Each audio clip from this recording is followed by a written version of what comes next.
host of things to get to this morning. So let's start with Isla Fisher. Showing the world that her split with Sacha Baron Cohen is definitely happening. Earlier this week, the couple announced that they filed for divorce, and now she's been spotted out without her wedding ring. Do you know people who've gotten divorced who still wear their wedding rings? I don't. There was a couple that I knew who split, and they both wore their wedding rings. I had a friend who loved hers so much, and it was like hard for her to take it off.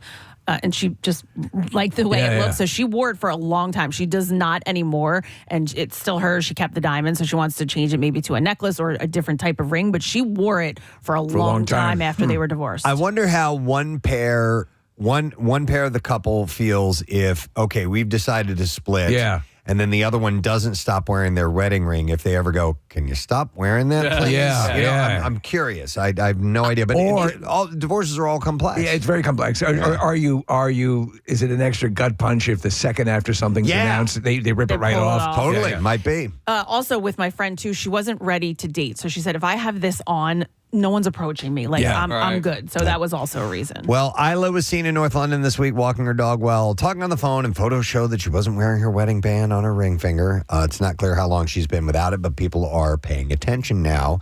The famously private pair have been together for over 20 years. They got married in 2010. They share 3 kids, and they haven't shared exactly why they called it quits. I wonder who's going to be the first celebrity to hit on her. Yeah. Because it's Isla Fisher. She's gorgeous. Yeah. Absolutely. She's gorgeous. Gorgeous. Like Mrs. H. She was married to Barat. Kate Beckinsale.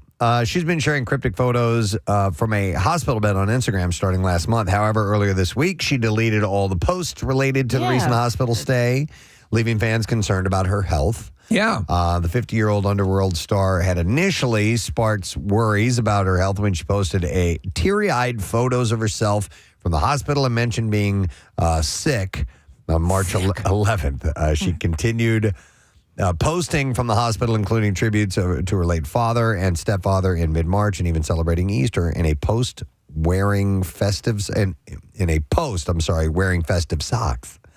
Although These are my Easter socks.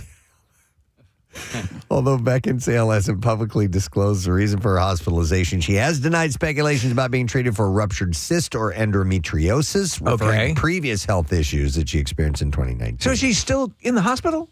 I don't know. Okay.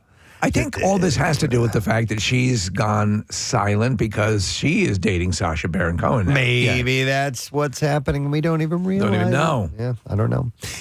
This was interesting. A fire caused The View co-hosts and staffers to evacuate their New York City studios. Was Whoopi lighting her farts again? I wonder if she was ripping them off and just firing it up. Why not? We have audio, Preston. Okay. I actually caught a bit of The View yesterday, and I hadn't seen Whoopi in a while. I thought she looked great. You do? Yeah. You like that hairstyle? Yeah. I'm totally down with that. But I just, just in general, I just thought she was put together good. I thought maybe it looked like she was losing a little bit of weight, and I do like that hairstyle on her. Yeah. Before going live on air yesterday, Whoopi, Anna, Joy, Sunny, and Alyssa were out on the streets as firemen responded to the emergency. And Whoopi explained at all at the top of the show.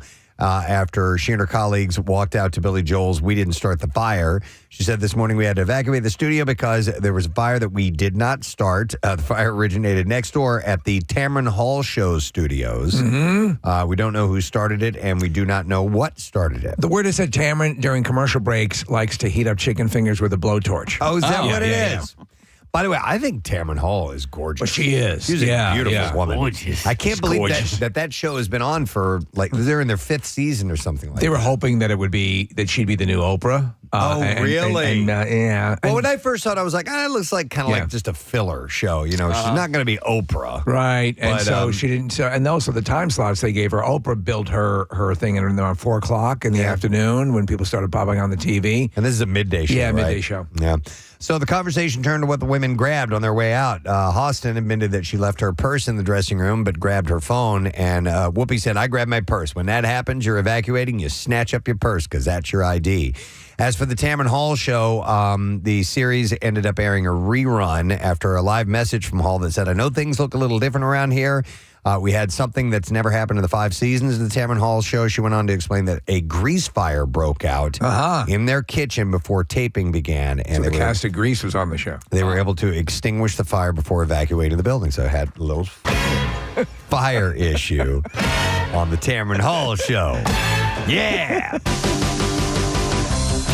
All right. Story about Jeremy Renner. I think we might have an audio clip, Marissa. Is it over? Yep, it's over.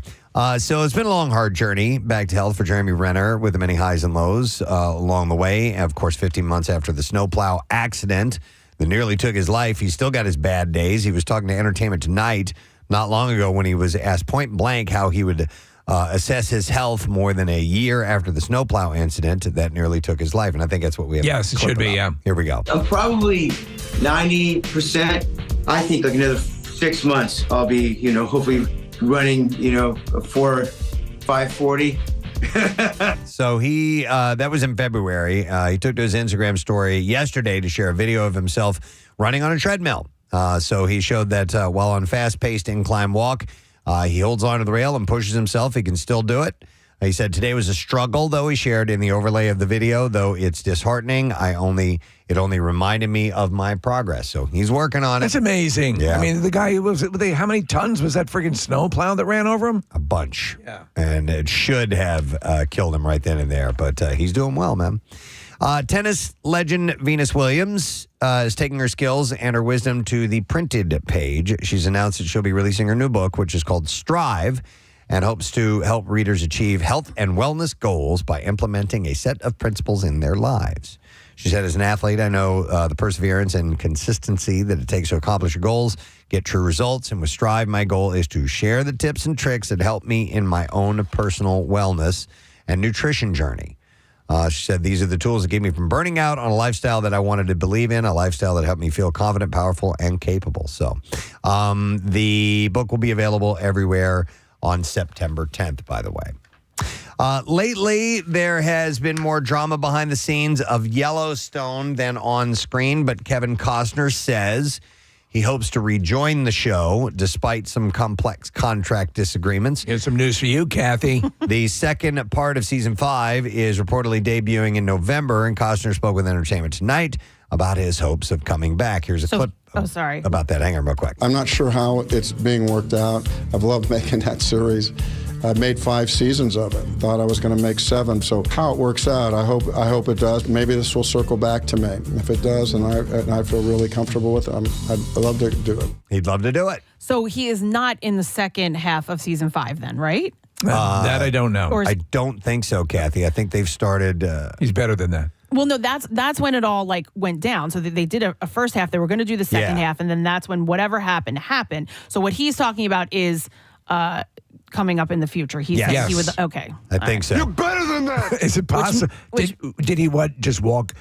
What happened to his character? Nothing. He went to the bathroom? No, it was just a half. It got stuck. It was just half a season. Nothing. Everyone's waiting to find out what happens in the season. I forget exactly how they ended it, but there's supposed to be a second half with everyone, the whole cast involved, and then this happens. Do you remember in the movie Summer School? It was an 80s movie with Mark Harmon. There's a character at the beginning of the movie who goes to use the bathroom. And then you don't see him till the last scene of the movie. And the guy goes, "Where have you been?" He's like, "Bathroom." Gives him the key back to the bathroom. And apparently he got the best score on the test. All right, so anyhow, if he does return to the fold, he has some ideas on potential storylines. He said, he needs to be proactive in what happens, and I've kind of had my own fantasy how it might be. But that's Taylor's thing. And I said as much to him a while back. I had thoughts how it could happen, but we just have to see. So he's got, he wants to contribute and about his character, but we'll have to see what happens. So in September, he had threatened to sue producers over lost salary as a result of being released from the series. So we'll have to see where it goes. Which means they don't kill him in the second half. Yeah. So All right. Margot Robbie has her sights on another toy. The Barbie producer and star is making, Steve, a Monopoly movie. Yeah, I saw this and I was so excited. With Hasbro and Lionsgate behind I'm it. a huge, I despise Monopoly, but it depends on what they do with it. You know what?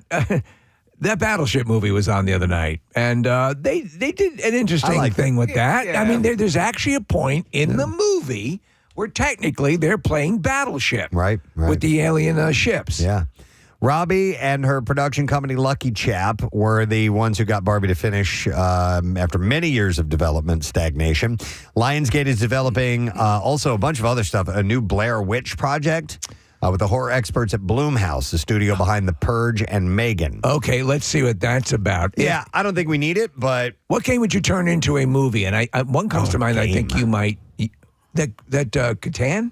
Yeah, Settlers of Catan. Right. That's Mousetrap. possible. Was Mousetrap already made into it? It might have been. They could redo Clue. I mean, Clue was a terrific movie when it came out, but I wouldn't mind a reboot for that. That's a good one. Have you watched that lately? I watched that last year, Clue, with my daughter. Did it hold up? It totally holds up. Okay. Yeah. Yep. Yeah, we watched it a couple of years ago. Yeah. And it was fun. Yep. Yeah. And also Summer School I watched 2 weeks ago. Oh, Totally- yeah? Totally holds up. It's a great movie. All right. Okay. What game? Man. Goonies also holds up. Yeah. Okay. Yeah. I'll move along now. Bloom said, I'm a huge admirer of the Blair Witch Project, which brought the idea of found footage horror to mainstream audiences and became a true cultural phenomenon. I don't think that there would have been a Paranormal Activity had there not been the first Blair Witch. No, that wouldn't have been. Yeah. There was the Blair Witch, then there was the sequel in which they tried to take it in a different direction. It's not as bad as people probably remember it as being. Yeah. And then they did one where they actually suggested, which was actually done pretty well for about 80% of it, and then they sort of suggest that there's an alien thing that goes on. That I didn't see. Yeah, Okay. yeah. Lionsgate had a good 2023. They had John Wick 4, The Hunger Games, Battle of Songbirds and Snakes, and Saw X as well. And they have some upcoming stuff like Borderlands, which Eli Roth is going to be behind. And also they have the new version of The Crow with Bill Skarsgård and FKA Twigs.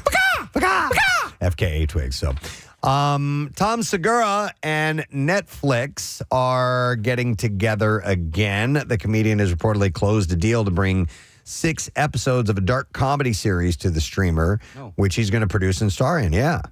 So they have the deal with Segura. They have the other one that they just did with the Shane Gillis. Yeah. So they're apparently this is a big push for them to Nice. get these 6-episode series. So Segura and Netflix have a long history together, with the streamer putting out 5 of his specials over the years. The upcoming series currently doesn't have a title and will apparently be a series of small stories that he narrates over. In a press release, Netflix promises the show will feature Segura's, quote, twisted comedic sensibility. And it also promised that every story will unfold in a hilariously disturbing way only he could imagine. So does he write for shows, do you know? Or He has been a gun for hire over the years for some punching up stuff. I don't know if he's actually been a staff writer for other comedy shows. Okay. Not that I know of, yeah. All right, we'll wait and see. John Wick spinoff, Ballerina, has a trailer. We can't see it just yet. Apparently fans at CinemaCon did. And I always wanted to go to that. it's Ana de Armas that's in this. And she's going to be the focus of it. Oh, my God. Even if it's bad, it's worth watching her. Yeah, she's pretty amazing. They did have a sequence in Parabellum, the third one, where they're walking through sort of the school, the facility, Yes. and there are a bunch of ballerinas. Is that with like Angelica Houston? Yeah, Okay, yeah. Yeah, so it's it's I guess a training ground for Yes. female assassins. Yeah, something yeah. like that, a la Black Widow, Right. type of thing. Very similar. So the in the trailer, apparently, so people are talking about what they saw at CinemaCon. In the trailer, we learned that Keanu Reeves' character John Wick does at least make a cameo. Whoa. Who was that? Also in the film are I got to Angelica take this. It's John Wick. Whoa. Houston and franchise stars Ian McShane as Winston and his concierge friend Sharon, who's played by the late Lance Reddick. No word on whether we'll see the trailer, but we do know that we will see the whole film June 6, 2025. I don't mind them, tinkering around, but I would caution them to not let John Wick handle the bulk of the world building, because the more you start dipping in, you start to dilute it. Yeah. I kind of like one funnel to learn about this world. What was the first spinoff? What was this? It was The a show. Continental. Yeah, what'd you think? I watched 2 episodes. I thought it was okay, but And you love. oh yes, the oh Wick I love John series. Wick. Yeah, Yeah. So it just kind of.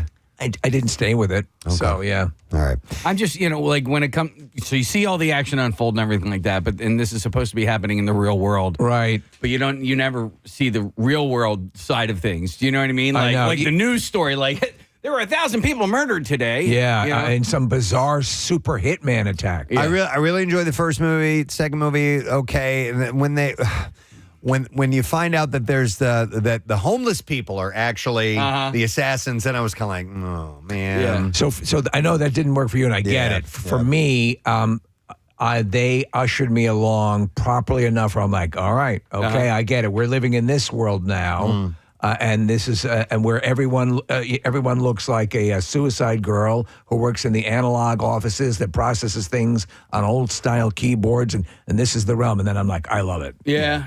I think when and Marvel, this happened with Marvel, when you expand that universe, and rightfully so, because gotta keep going. You got to keep going. But when you expand it, it just makes it. I don't want to say less believable, but it's listen. There is Casey, the 4th movie, Preston, which is super long, and I loved it. It was great, but there is again, they have to keep percentage-wise going. Okay, now can you believe this? Right. And now can you believe this? And they're turning it up. I think they've handled it well, but at the core, it's about John Wick. Right. That's what it has to be. All right, one more story, and then we got to get to the clips. I know we're getting a little early, but we're going to do it anyway. Yesterday, the brand new trailer from Joker Folie à Deux debuted, and YouTube has slapped a suicide warning on the trailer. What? As of yesterday morning, a new message appeared before the trailer is playable on YouTube. It said the following content may contain suicide or self-harm topics. Viewer discretion is advised. Before anyone can watch the trailer, users have to click on a button that says, I understand and I wish to proceed. The warning label did not appear on the trailer when it was released on Tuesday. The scene that may have triggered the content warning, and I remember when I watched it, I was like, that was interesting. Lady Gaga, who plays Harley Quinn, makes a finger gun gesture and then holds it to her temple before pulling trigger and jerking her head as if she shot herself in the head. It's a quick glimpse, but apparently that might have been what it took to just, you can still view it. You just have to click a little disclaimer. Oh, they'll throw those up occasionally. Yeah, so that's been added to it. All right, we're ready to hit the clips now. So the ultimate love guru is teaming up with a Bachelor alum to take on some of her most challenging clients yet. And here, Patty Stanger, the old Stanger, talks about the new spin on the show that the show is taking. Here we go. A very different show. It's a therapy show, more of a healing show. We realize now just giving people dates doesn't work anymore. We must get to the root cause, break the patterns, and then they can get a date, but not until they break the patterns. Could you shut up? The Patty Stanger, the Matchmaker, premieres tonight on the CW, by the way. Next clip. After his life spirals out of control, Morris agrees to coach his misfit housemates of the Sweet Dreams Recovery Center. And in this clip, Johnny Knoxville talks about how filming was perfectly planned to end on a high note. Getting to play softball, so fun, because we save that until the end, and you go through all these tough emotional scenes throughout the movie, and then you get this reward of getting to play softball all day for the last, week. Yeah! Sweet Dreams opens on Friday. I know nothing about this. No, I haven't heard much about it. I haven't seen a trailer for it. I don't... Looking at the clip playing here in the studio, I think we are moving into that realm because Johnny Knoxville is actually a very competent comedic actor. I'd like to see him go over into a little bit of more serious stuff. Yeah, more serious stuff. Yeah, and I think he could pull it off. I think he could do it. Yeah, he's a good-looking guy. Yeah, he's definitely knows how to act. So maybe we should try that out. The movie has our buddy Bobby Lee in it. Oh, really? Yeah. Okay. In the supporting role. Love Bobby Lee. Yeah. Oh, my God. He's just a bizarre dude in the best way. And that is all I have in the entertainment report for you this morning. Thank you. Oh, golf claps. Yeah. It's Masters week. Starts this week. All right, and with that, we will take our break. We'll come back in just a moment. It's kind of a dreary-looking day, but it's very mild. Today's temperature high about 73, 74. We got a little rain later on this afternoon, actually. But we'll take a break, come back in a second. We'll spend some of our morning together. Stay with us. Preston and Steve on 93.3. I'm like, Traffic on 93.3 WMMR. A couple of quick things about WMMR.com. This is really cool. We, the President and Steve Show, and WMMR are proudly hosting a World Wish Month toy drive that benefits Make-A-Wish Philadelphia. Oh, I love that. Also, Philadelphia, Delaware, and Susquehanna Valley as well. So there's toys that are going to be given to the Wish kids, and they're a very, very important part of the Wish process. And it gets them some excitement, anticipation, of course, much needed hope, a little strength, and some joy in whatever they're going through. You go to WMMR.com, click on Community Events, and there's details there, and to purchase a toy via the Amazon Wish list that will go directly to Make-A-Wish. I love this. So this is the first I've heard about this. I think this is amazing. And so you can just simply buy it through the Amazon wish list. Absolutely. Yep. They quite literally have a toy closet at Make-A-Wish's headquarters right here in Philadelphia, and that toy closet occasionally gets empty. And so they need new toys, and every time they do a wish, a kid gets a toy. So that's, I mean, it's a direct thing. You buy a toy, you put it on this list, and that maybe even by the end of the month will be in a kid's hands who has requested to make a wish. So if you could help out, that'd be great. So community events at WMMR.com. And then the other thing about WMMR.com. And another thing. We started a new segment yesterday. And another thing. There were some issues with the post for Kathy's Cuts. We put it up there, but some people couldn't access it. There's some kind of funky thing going on the debut announcement, too. We wanted a huge, big drive out of the gate, and this sort of stalled that. Yeah, it was announced yesterday. So the event is Monday, May 6th. 3 locations: Gravity Hair Salon in Ambler, David Arnold Salon in Jenkintown, and Vibe Salon in Mount Laurel. And what's the story with it now? It's up. You can go. You can find the link, click on it, and you can sign up right from that link on PrestonandSteve.com. So if you had trouble yesterday, you will not have trouble today. From what I understand, you can go ahead and get on there now and make sure that you fill up these slots, and they do go quickly. Because we were surprised yesterday that we were like something, and sure enough, something technical was happening. Yeah. So get back at it today, fill those out, and the appointments are only from 6 a.m. to 10 a.m. You have to have 14 inches of hair. In fact, the requirements are on there. Yes. You can get that information. Make sure you read them, though. There's a couple of things. And listen, if you fit, all of the requirements, or you meet all of the requirements, like your hair is going to go to is going to be in a wig for a child who doesn't have any hair. So just make sure you read them and you can fulfill it. This is also, I think we're in steps to make this a historical Kathy's Cuts, because you're going to attempt to hit all 3 locations in the morning. I have to talk to Rodney. We got to move heaven and earth to make that happen. Yeah. So I'm going to try. All right, so we've talked about Make-A-Wish. We've talked about wigs for kids. These great things. Let's talk about pooping now. Yes. All right. Another human experience. It was too much good. We got to counterbalance these things a little bit. No, Steve in the Celebrity Trash yesterday had passed along a story that slipped by me. I did not see this, but I've never heard of anybody saying this before. I've heard never in my life have I heard somebody say this. The opposite, the exact all the time. I've never heard this. Do you want me to read from the Today Show? Well, I just want to set this up with when doing your business, specifically defecation. We'll go ahead and say that right now. I think that we are at our most vulnerable as human beings. Well, in nature alone, look at when you take your dog for a walk and the dog takes the dump, the dog will look at you. Yeah. Because the dog is looking for a fight or flight response from you, because all animals feel the most vulnerable during that dump. I think you said before the dog is thinking when they look at you like, you got my back, right? Right. Yeah. If something goes down, bro. I'm in the middle of a turn. Yeah, you're covering me, right? I always think if I walk into where the cat's litter box is and they look at me, I always think they're like, you're creepy. What are you doing here? Why are you staring at me? Oh, so you're into this? What are you, blind? What, does this get you off? But did you say we have a clip of this? Well, actually, I have. Yeah, you have the article from the Today Show. I sent it over to you. Yeah. So she writes. This is Tori Spelling. Tori Spelling. But there's one thing she won't do by herself. Talking about Tori Spelling, she said on her April 8th episode of the podcast Misspelling, you get it? I still don't poop alone. She continued. Bo, her son, still stands there and talks to me while I'm pooping. And she points out that other family members, including her husband, she feels most comfortable and most regular when there's someone in the bathroom with her. And I'm like, wow, how in the F?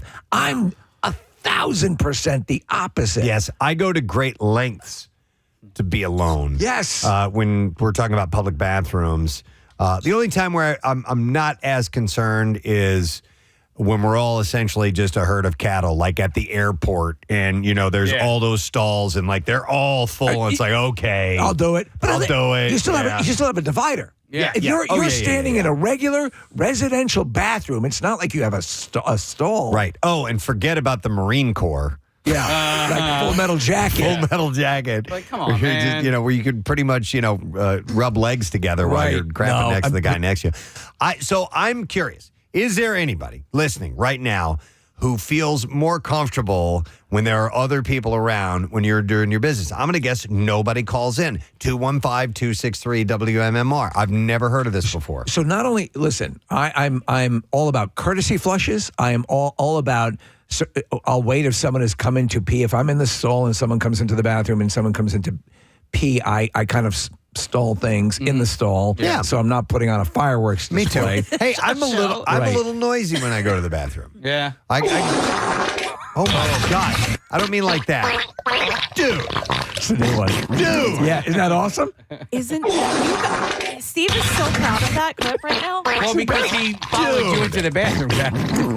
If you could That's see his face, horrible. he is so proud, and he was like, "It's awesome, isn't it?" It's great. It's great. And I have a smaller version. Oh, wow. It's one of my favorites. Go ahead. all right. Yeah, you get to Are follow you that. sure? You have the floor now. Okay, so I had a friend in college who, if we were out in,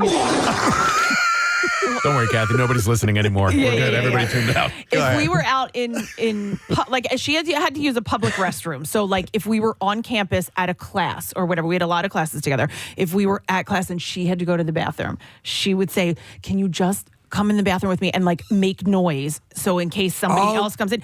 Well, you guys know what I said, right? No. Hell no. Get the Hell no. hell out of here. Find someone else to go to the bathroom with I can you. understand the impetus for it, though. We've talked a long time about how the pristinely quiet room is not conducive to laying some cable. Yeah. But like that, so she wanted somebody to be in there with her to make noise, to help with that. So that's the closest that I think I know of anybody needing somebody there. But if she was at home in her own bathroom, she didn't need anybody in there. When you go into a public restroom, Yes. And you're the only one in there, you're in the stall, you're doing your business, and someone walks in, do you do a little Yes. clearing of the throat, Yes. or a little sniff, or just make a human noise? Yes. What, to let them know you're there? There's somebody in here. I flush the toilet. Get And Preston, and when that happens, and I know you and I are exactly the same. If I walk in, I don't care what the story is. Yeah. If I walk in, I will go to another bathroom. I'll go on the tour, because if someone is already in the bathroom taking a dump, in one of the stalls, a urinal is no problem. I got that. That's no problem. But when you're committed to something like that, I'm like, do I really want to have a communal dump? And I will look for a bathroom. And we have a number of them within a walk that we go to. So I agree with you. I'll walk in, and I wonder what people think when I walk in and they're in there, and I just immediately walk right out. Yeah. But I assume other people do that as well. I do it. Yeah. I do it. And if they, usually somebody, if there people are in the stalls, Right. and I'll just turn around and At come the out. urinal, whatever. it doesn't matter. And when I hear other people do it too, Yeah. and I'm like, thank you. Yeah, bro. Yeah, thanks you. Thank you. Now I get to business. I mean,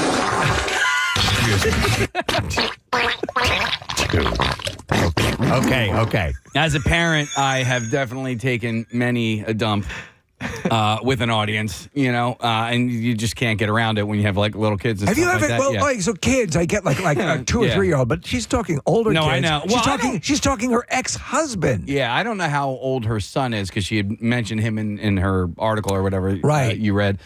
So I don't know how old he is. But yeah, at a certain point, my kids didn't want to be in the bathroom with me anymore. You know what I mean? But still. She makes the point, and I'd never heard this before, that helps her with her. Yeah. I don't know how Her- that. Yeah. And then when it comes down to like the cleanup afterwards, that's the time where I absolutely You feel like that's the time. Well, that's when I feel the most vulnerable. Yes. I'm like, you guys, you need to get out for a second. Yeah. Yeah. You don't want to see this. No. Hang on. I'm going to go to Marissa. Hi, Marissa. Good morning. Hi, good morning. How are you? Wonderful, Marissa. You sound like you could poop around other people.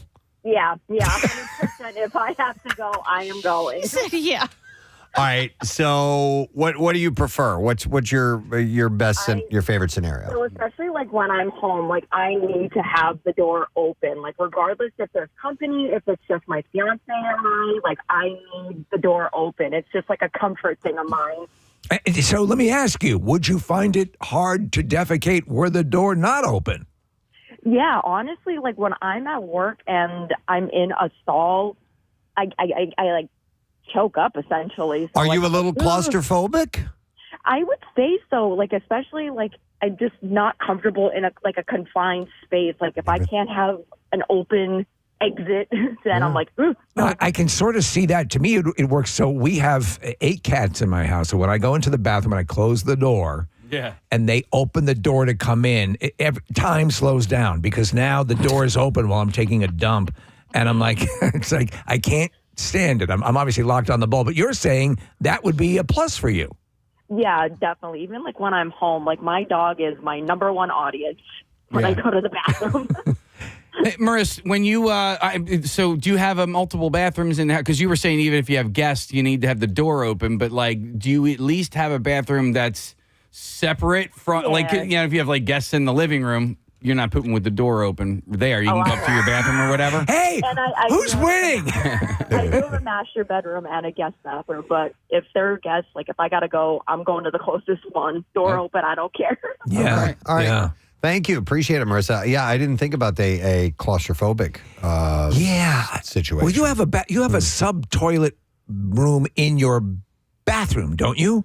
Like there's a separate. Yes. Yeah, right, there's like a little water closet. Right, a water closet. Yeah. That might be claustrophobic for some people. Let me ask you about the cat thing, Steve, Okay. because we had cats as well, and I didn't like them coming into the bathroom when I was doing my business, and I think I had in the back of my mind like this would never happen. Right. But I had maybe a fear that their tail might come around and catch some poop on it. I don't think that's ridiculous. You know what I mean? So I'm fine with them in the room. I'm getting their fur. There's nary at home 90% of the time when I'm taking a dump. There's a cat in a cat bed next to the toilet. My cat Hubert loves to be in the bathroom, so I bought him a bed. But yeah, I don't like things when they slalom when I'm sitting on the no, yeah, because it's because of that. Even there's a toilet bowl in between you, there's still the thought that tail might get up there and get some. Do you guys have a pooping bathroom? Like the bathroom I'll go anywhere. No. I have my own bathroom. So on the second floor, that is basically my bathroom, and then having a bathroom on the main floor, which we just got with this house. The house in Manayunk didn't have that. We had to go upstairs. So it's in the mud room, appropriately named, and then Claire has her own bathroom up on the third floor. Yeah.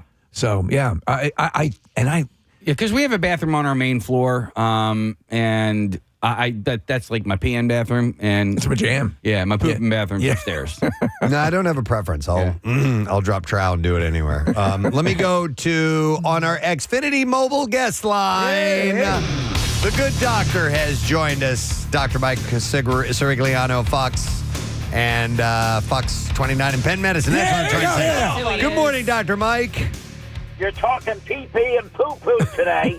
I wanted to bring up the fact that some people have a condition known as shy bladder syndrome. Yeah, They my friend is that cannot way. pee in front of other people. It's also known as stage fright. Or partyuresis. It's a common social anxiety disorder. And, when you're doing your business, like you said, a lot of people have particular needs and issues when it comes to that. So we talked about this. We actually had a coworker here, Mike, who would actually leave work, drive home to their bathroom, and then drive back. And they lived in the city proper. Now, technically we're just out over the city line, but I mean, it was an elaborate process. So and it was predicated on what you're talking about, that sort of shyness. when you're able to get over that in life, it's one of those milestone moments because it's so liberating. But that's not indicative of any substantial medical condition, is it?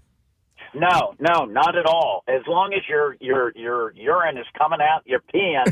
Now, if you're peeing so many times that you're embarrassed because you have to get up and pee all the time, right, then you might have a big prostate or you might have a urinary tract infection or something. But it's a well-known thing now. You know, being in the music area, there's also one of the things I learned a long time ago. Stage fright can affect performers. And I at one time had a couple Philly orchestra patients, and you treat that with a little beta blocker. That's Inderal is the kind of medicine that just calms you. It doesn't sedate you, but it calms you. And if you have to give a talk, there was one study, almost half of cardiologists, when they have to give a talk, take a little Inderal. But when it comes to bladder syndrome, you find a bathroom where you're not sharing it. So right? Just to jump in, you're saying that if someone has this sort of chronic shyness, you said a beta blocker.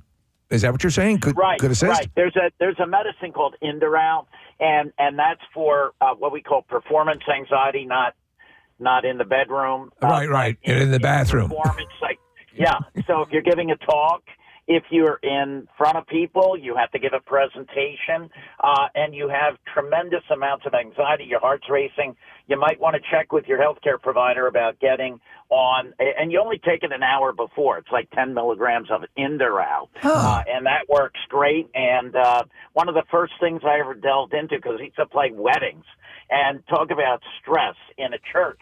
Because if you screw up on a trumpet, which was designed for the battlefield, you're going to ruin somebody's wedding. So, yeah. Interesting. We appreciate the input. Yeah. Well, there you go. We went from peeing to playing the trumpet. The way God intended. Yeah. All right. Thank you, Dr. Mike.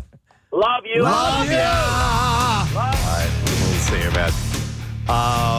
Chuck D'Amico taught me a surefire way, at least for me personally, and it works for him too. If you do have the pee-shies, if you're standing there and maybe somebody's next to you, or for whatever reason, sometimes it happens, you just can't get it going, or it takes you some kind of delay. And sometimes we only have a short amount of time to run to the bathroom and then get back into the studio. And Chuck taught me this trick, which is to think of a very difficult math equation. And like you take something like, 357 divided by 14. Like one that you're going to have to sit there and go, okay, all right, so 14, 28, and start to run through. By the time you get to the third generation of that, you're going to the bathroom. Really? It distracts your mind and you can release it. I've found it works every single time. Every single time. So it disconnects the pee-shy. Yeah. All right. By the way, I want to go back to something. The gal who called in and said that she has to have the door open all the time. Right. Not necessarily in front of other people, but you know who is well known? Former president of the United States who would openly take a dump in front of his staffers was LBJ, Lyndon Baines Johnson. Would sit there and see if you can't leave me about an inch from where the zipper ends round under my back to my bunghole. I think it was in the movie The Butler. Was that the name of it? With Forrest Whitaker. Yep. And they do all the presidents. The crotch down where your nuts hang is always a little too tight. Liev Schreiber played him in that. And he's sitting there with like 4 staffers around him. And he's just taking a crap. Yeah. And just going, we got to do something about, blah, blah, blah. There's no way on God's green earth. And now, mind you, it used to be problematic using a stall, but that ended years ago because you have that one moment that sort of clarifies things where you just have to do it. You just break your poop cherry and get going. All right. We got a couple of calls like this. I'm going to go to David, who's on the line. David, good morning. Gadzooks, buddy. All right, what's up, man? Well, I have a feeling the reason Lyndon Johnson didn't have a problem doing it in front of staffers is he probably spent some time in jail. Did you yourself, were you incarcerated at one point? Unfortunately, in the illustrious Delaware County prison, guys in there would call it jail, not prison, but... okay. Is George Hill? And in Pinellas County down in Clearwater. Oh, wow. All right, and so that was, that at first, was it difficult?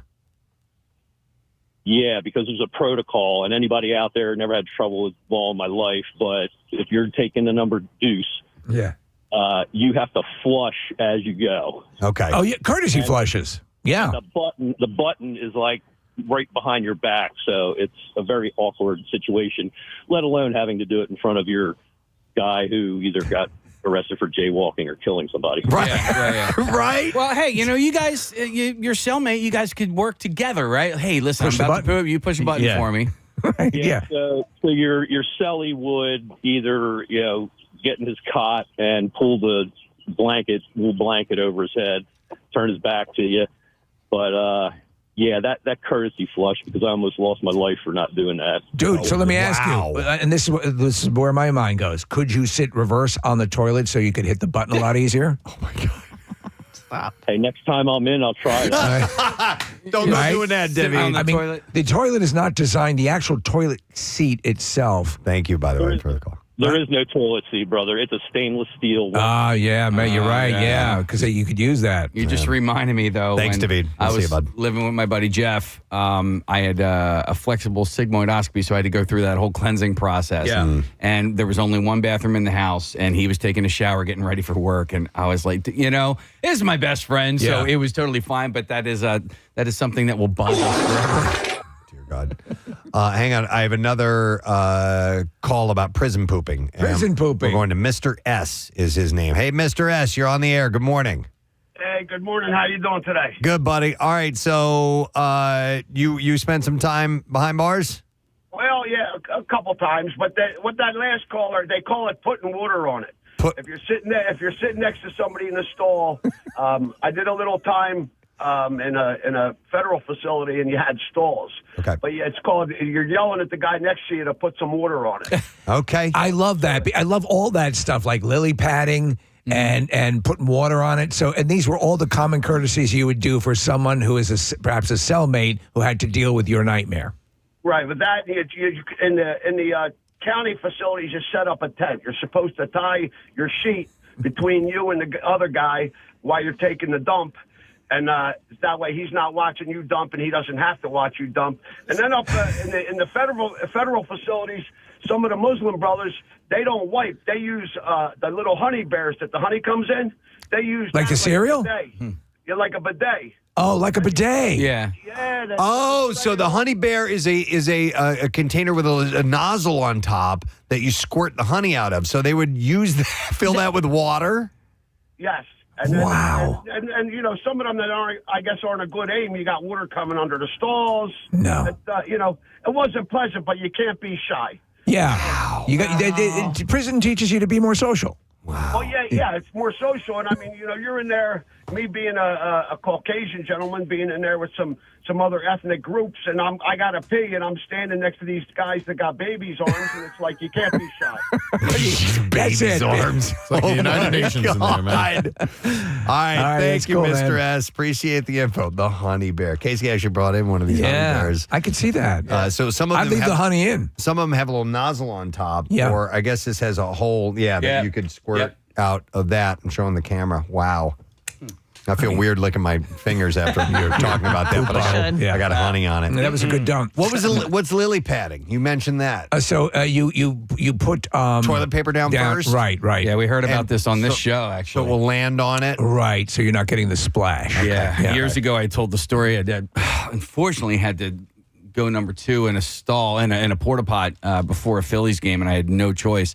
And right away, I got backsplash from porta pot. Yeah. Whatever that juice is. Yeah. And it splashed. I'm sure it's A1. Yeah. So we talked about it on the air, and some construction workers called in and talked about lily padding. Okay. Yeah. So the reason we're talking about this, if you're just tuning in, this is not, we just didn't decide, hey, let's talk about taking a dump. Kathy brought it up. Kathy brought it up and said, I really want you guys to do a hard-hitting deep dive into this. No, Tori Spelling had said on her podcast that she feels more comfortable when doing your business to have someone in the room with her. And I've never heard anybody say that before. It's always the opposite of that. And still, we haven't had anybody who has said that as well, who's concurred that they do indeed feel that way. I'm not saying she's a freak of nature or anything along those lines, but it certainly is different than what you're used to hearing. I think if I were to compose a list of the things I would least want to do during my life, way at the bottom would be watch Tori Spelling take a dump.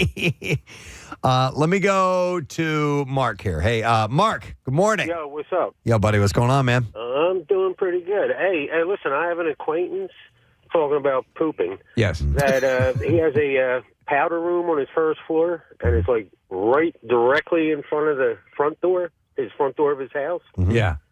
Well, he needs both doors open. He needs He the. takes a dump. What? So are you saying that he has the door to his powder room open while he's taking a dump, and he has the front door open as well? Yes. And this is a person you call a friend. Acquaintance. Okay. I know. Yeah, he's not. He's like Once he learned about this, he didn't want to move into the friend zone. Does he live in a crowded neighborhood by chance? Well, he lives in a development, and he has had a number of solicitors come up to the door. Oh my God! And he have them come in, and That's a new like one. That's he a power said, move. They don't know I'm doing it until they get in there. Mark, is this a way to diminish the amount of solicitors that visits your house? It can't hurt. So, do you think he's like an exhibitionist and he kind of enjoys this? Definitely. Okay. There you go. Make it way too many times. Okay. Okay, I got it now. All right. Tell him we said hi, Mark. No problem. Just yell across the street. We'll see. Yeah. The door's open. There's a pretty wild scene in the first season of Fargo with Billy Bob Thornton where some dude comes into his apartment and he's, dude's trying to make a power play. Yeah. And he's just, mid-conversation, Billy Bob walks over into the bathroom, pulls his pants down, sits on the toilet, starts taking a dump in front of and the dude's like, what are you doing? Yeah. And that's why I'm like, that Mark guy is a total power move. I will go to Natasha next. Hi, Natasha. Hi, Gadzooks. Gadzooks to you. Okay, so what about you? What's your situation? So in college, I lived with 4 girls. There were 5 of us. And anytime somebody had to go, do their business, we'd say, okay, who's coming with me?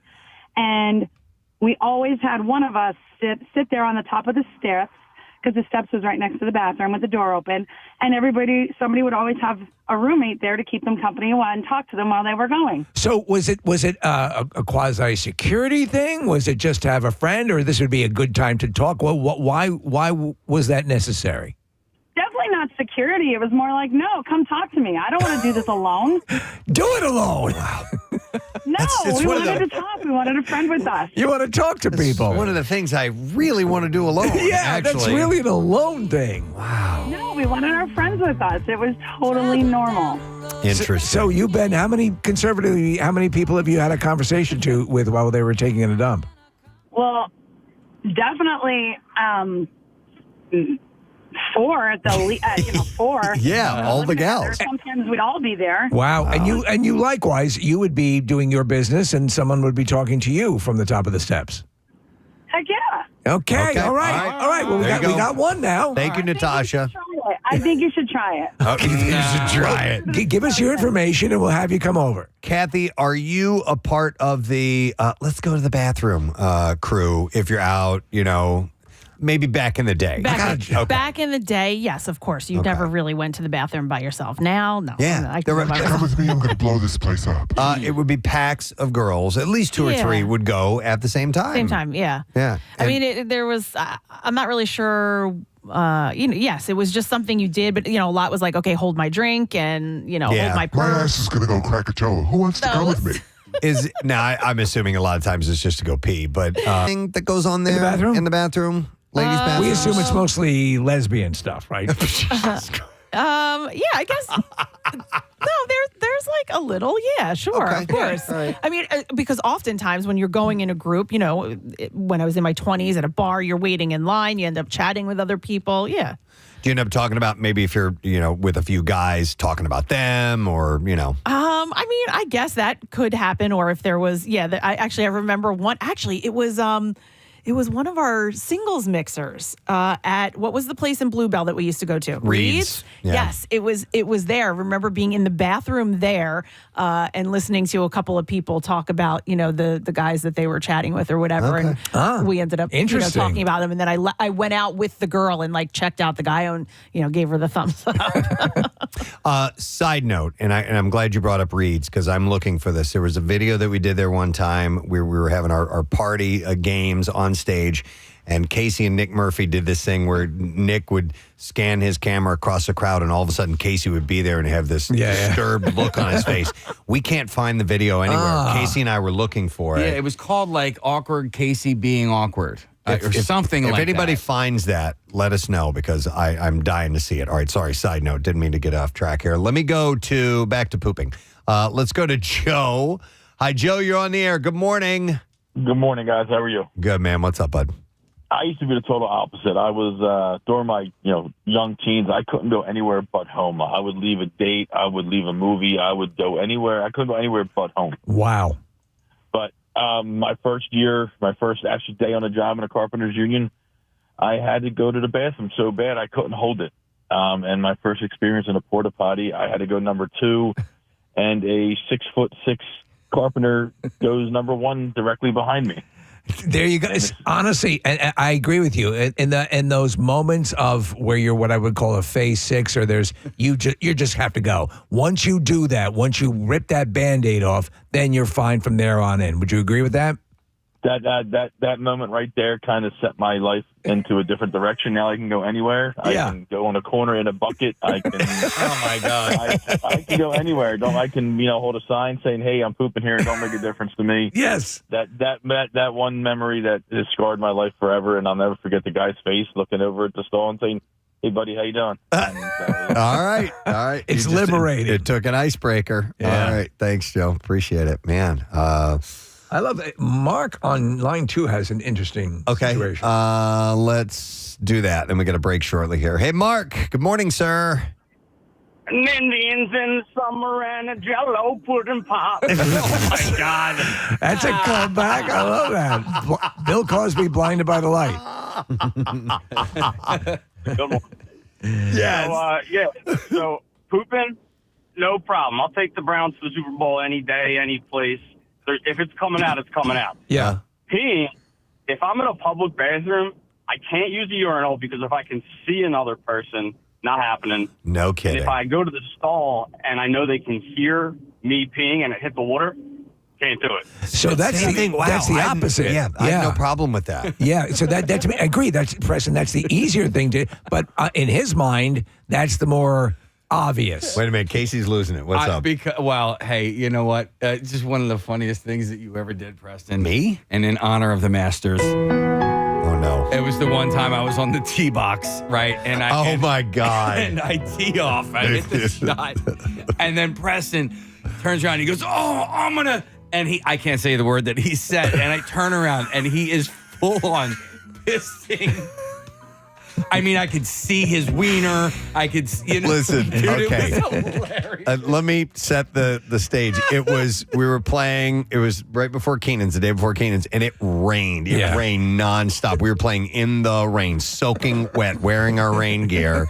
So there was nobody else out on the golf course. And I had to pee really bad. And Casey was about to, I'm like, I'm just going to do this. And so I'm full on going. And I had to go a lot, like a Nick amount. Yeah.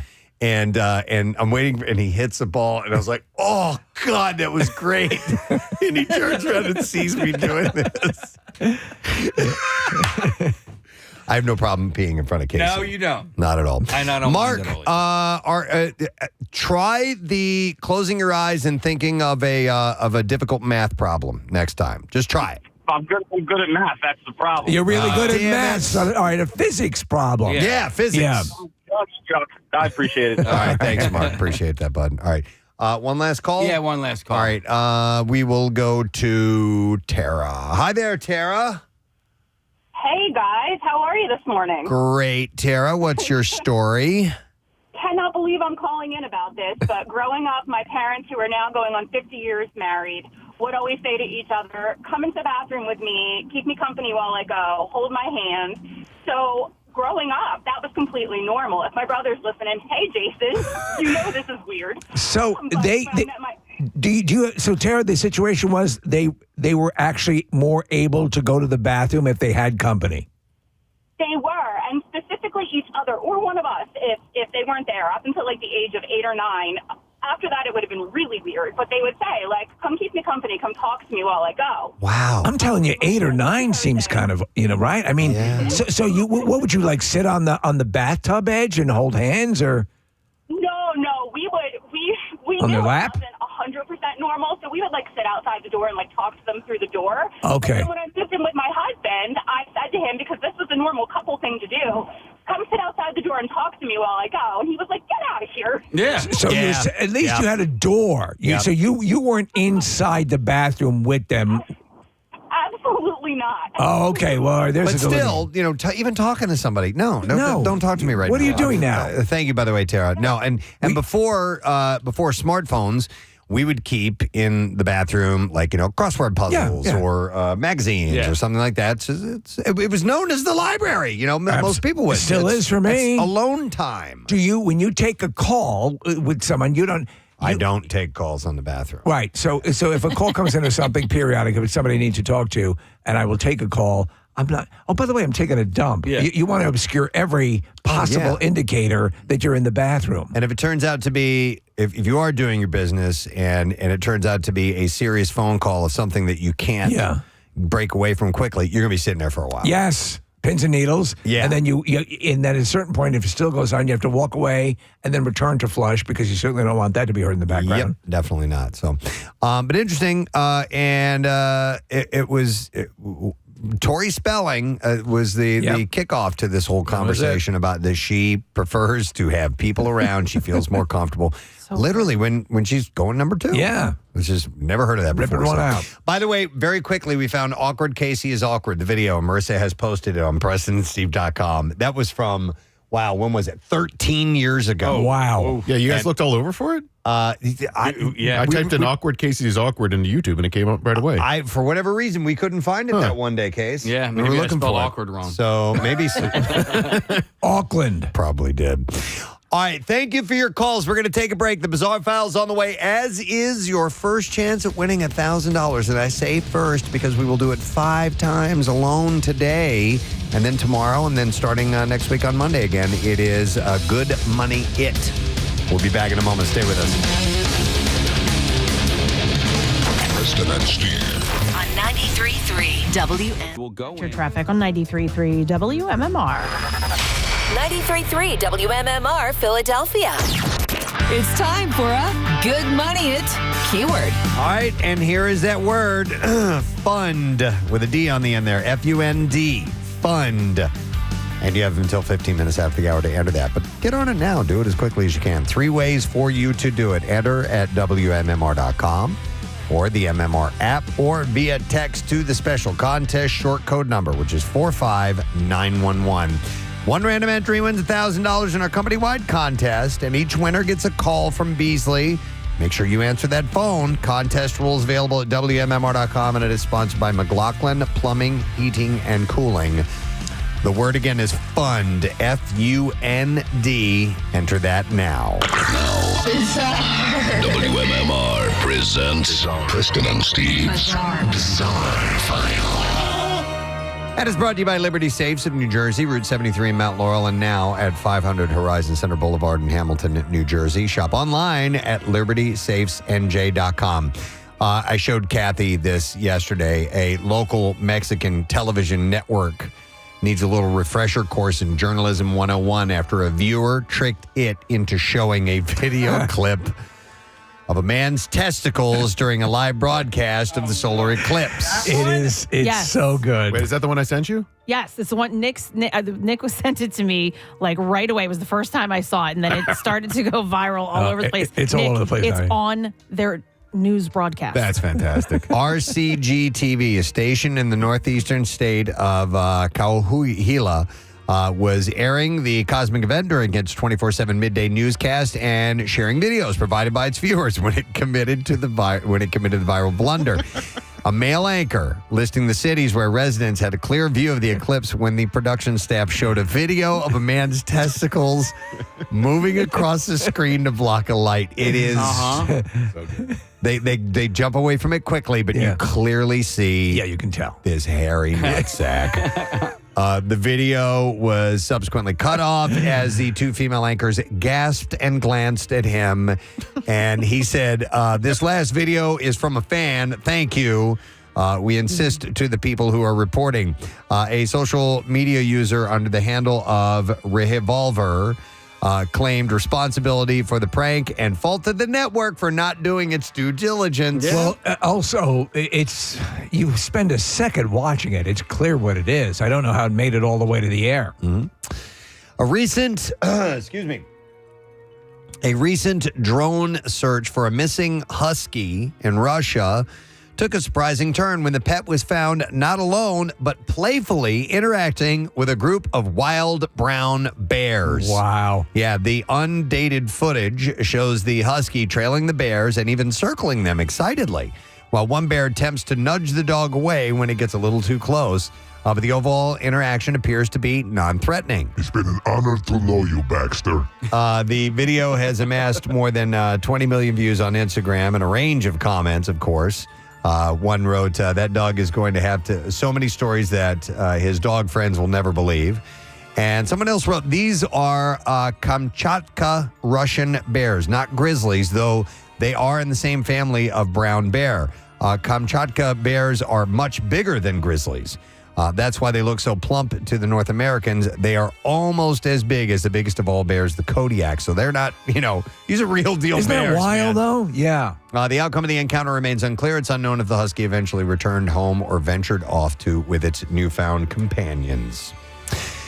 Matchmakers, dating apps, and speed dating may work for the masses, but there's one woman who took a different approach, and now she's going viral for it. During a flight, she shared with a plane full of passengers that she wants a wealthy man, and she didn't mince words and even posted on TikTok where it's racked up over 1.5 million views. She apparently on the intercom says, "Hi guys, I'm Carolina Geitz, and I'm looking for a rich husband. My seat is 2A. Please join me if you're rich." And it seems that any takers? Proud gold digger noticed that the seat next to her was empty, so she decided to use it as an opportunity to see if love was really in the air. Her announcement may be cringy, but her fellow passengers and crew members gave her a round of applause. There you go. She Being says, decisive. Some people even scanned her own social media QR code, but it seems that she hasn't met Mr. Right yet. And it's not for a lack of trying, as she previously walked around New York City with a sign reading, "Looking for a husband." What's your name, sweetie? Yeah, there you go. A man, this is horrible, ended his life by having snakes bite him after authorities discovered he had illegally imported exotic animals. So, that's a horrible way to go. It is horrible. There is a poetic sort of symmetry to it, though, right? Wow. Security guard Marius Joubert died agonizingly after being bitten by his own snakes following his arrest by police in South Africa. Joubert had been under investigation for burglary and theft. Concerns arose when police planned to search his home, suspecting him of illegal activities involving exotic animals. But we don't want to bite you. Joubert, realizing the severity of the situation, reportedly opted for a drastic end rather than facing potential long-term imprisonment. During the police visit, officers were taken aback to discover over 60 snakes, along with other exotic creatures such as a crocodile, iguanas, monitors, tarantulas, hedgehogs, and ferrets. Oh, my. Unbeknownst to the officer, Joubert used his opportunity to deliberately provoke his snakes into biting him. And I don't know what all he had. He had cobra. He had like some really highly venomous snakes. Death by snake? Suicide by snake? Yeah. Despite efforts to save him, including a rush trip to the hospital, the lack of appropriate anti-venom led to his death. Never heard of that before. Here's another tragic story. A priest in Spain died after his robe caught on fire while he was lighting candles at a mass at a church. Oh, man. Yeah. Javier Sanchez was rushed to the hospital after the Semana Santa incident, but he died some days later. It was during the Easter Vigil. He was preparing to celebrate Mass when a spark from a candle caught his gown and to the paraffin that he was preparing for the service. The priest was rushed to the hospital with burns 50% of his body and remained in intensive care until he died on Thursday, the 4th of April. His funeral was held the following day. To be honest, I've always thought various ceremonies that you've been to or various masses, them with their robes, sometimes they will line the middle aisle with candles. I've seen that happen. Yeah. And it's like, yeah. So, that was a horrible story. All right, we need something a little bit lighter than that. These are all pretty bad. Do we have snakes killing a priest? I don't have snakes killing a priest, but I do have another priest story. A Polish priest has been sentenced to 18 months in jail for sex and drug crimes after a man collapsed during an orgy at his house. We need to go over the requirements of this job again. The victim had taken too many erectile dysfunction pills. Wow.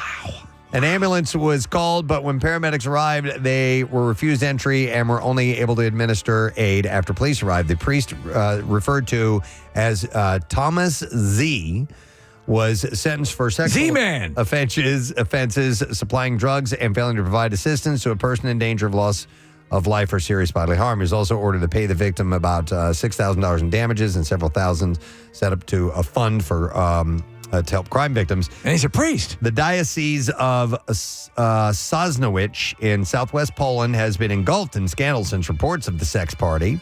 Gregorz Kazak, the bishop of the diocese, stepped down, but the Vatican gave no reason for his resignation.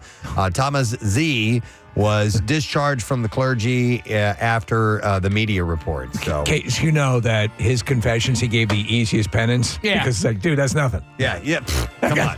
You're upset about that? Yeah. Do you know the Hail Mary? Yes, I do. All right, well, that's good enough. That's good enough. And that is what I have in the bizarre fail. You can go now. You're fine. You're a saint. All right, you have about 5 minutes left to enter the word FUND, F-U-N-D, for MMR's Good Money It. So you want to do that now. And you can do it through WMMR.com or through the MMR app, or you can text it to 45911. So again, the word is FUND. Now is the time to do that because we have a chance to win $1,000 courtesy of McLaughlin Plumbing, Heating, and Cooling. We'll take a break. We'll come back in a moment. And don't forget, it's a pickle party here this morning. Pickle party!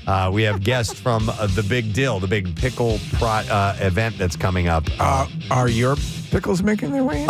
Yes, we're going to have Fishtown Pickle Project here. Yeah. Nikki and Mike, I think, are stopping by. So we'll be back in a moment. Stay with us.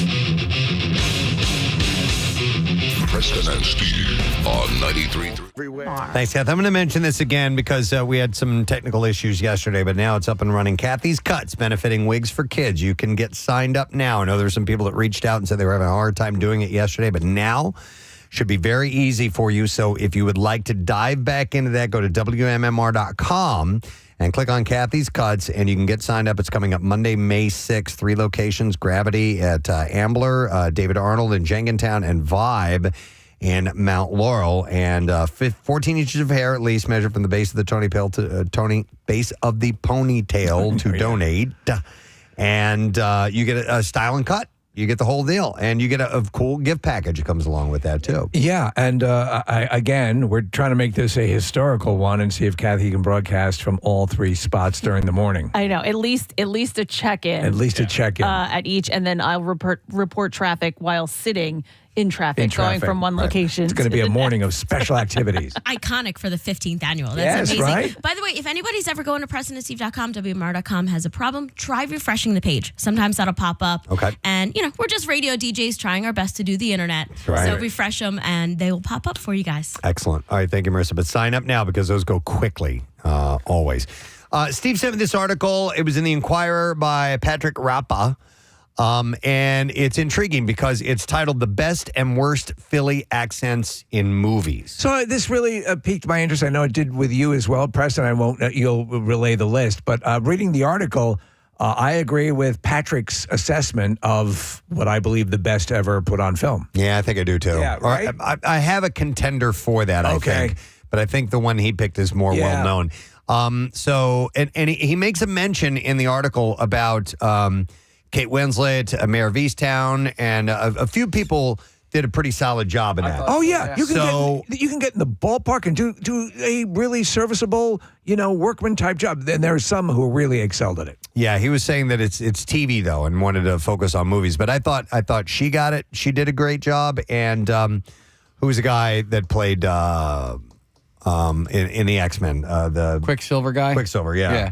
Oh, God, he's great. Come on. Really good actor. He played Dahmer. Yeah, he played Jeffrey Dahmer. Yeah. But he did pretty good. He did a very good one as well. Yeah. Philly accent, and I can't think of his name. Nick is looking it up as Come on. speak. We know him. No, it's not Guy Pearce. It's the other guy. He should be near the top. I know. Yeah, why isn't he? Evan Peters. Evan Peters. Some bitch. So I thought he did a pretty solid one.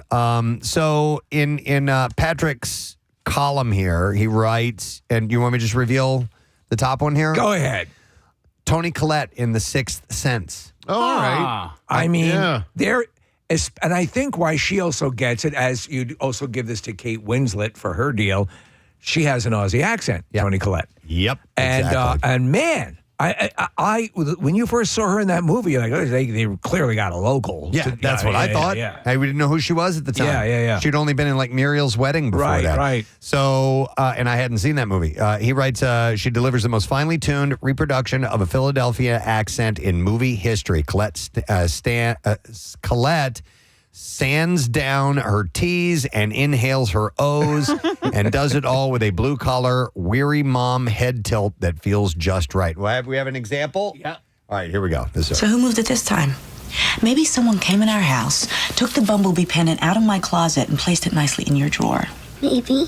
God, I am so tired, Cole. I'm tired in my body. I'm tired in my mind. I'm tired in my heart. I need some help. You know, I don't know if you noticed, but our little family isn't doing so good. I mean, I've been praying, but I must not be praying right. Looks like we're just going to have to answer each other's prayers. Very subtle. She's got subtleties all over the place that you know she has to be working on to keep those in check and to not do the lapse, jump over into parody. Yes. You know, so she's like, oh, this chick's totally believable. Parody, or a lot of times we get like people who just hear New York. Yeah, you know what I yeah. mean? And they start throwing out, and I know there's a variety of New York accents as well, but they kind of go a little too deep into it. But I mean, and there's He's stupid. Yeah, he's crazy. Yeah. So he also mentions in this Tessa Thompson in the Creed franchise. I think she did pretty good too. He says that somehow an actress from Los Angeles has to date provided the most authentic example of hoagie mouth in the ever-expanding Rocky cinematic universe. So I thought she did a good job. We have a clip of that? We do. We have clips. Thank you, Marissa. She put these together in a heartbeat. Yeah, we just like 5 minutes ago said, can you grab all this? All right, here we go. Been living with my uncle for a while, training for the next fight. That's your uncle? He's white. Yeah, a long time. He's gonna be staying with me, and when we ain't training, you're welcome to come She on sounds over. like Stallone. Oh, thank you. It's nice to meet you. Why you giving me that look? Well, when were you going to tell me that your uncle's Rocky Balboa? I'm gonna call you. All right, I'm not going to hold my breath. And she's a Brit, right? Yes. No. No? They She's an said American. LA. Oh, okay. Yeah, I said it right there. She's Wait from a Los Angeles. second. I thought she was a Brit. Nope. I didn't even catch that. Interesting. Where's she from? She is from Los Angeles? Yep. Okay. Well, look at that. Well, there we go. look at Thank you these. very much, Nick. It's like they're pretending to be other people. Yeah.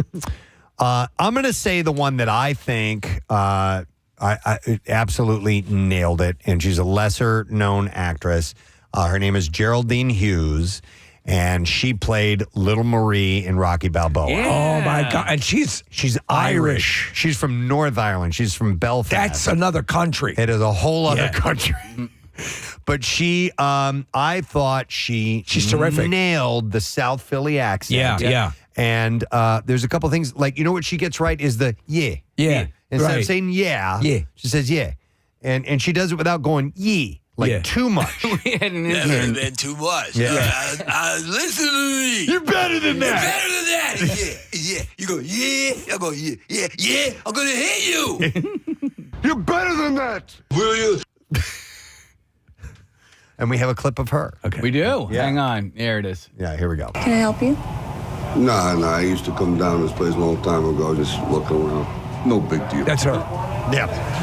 Can I get you a drink? Maybe just a short beer. Okay. And she does the subtleties.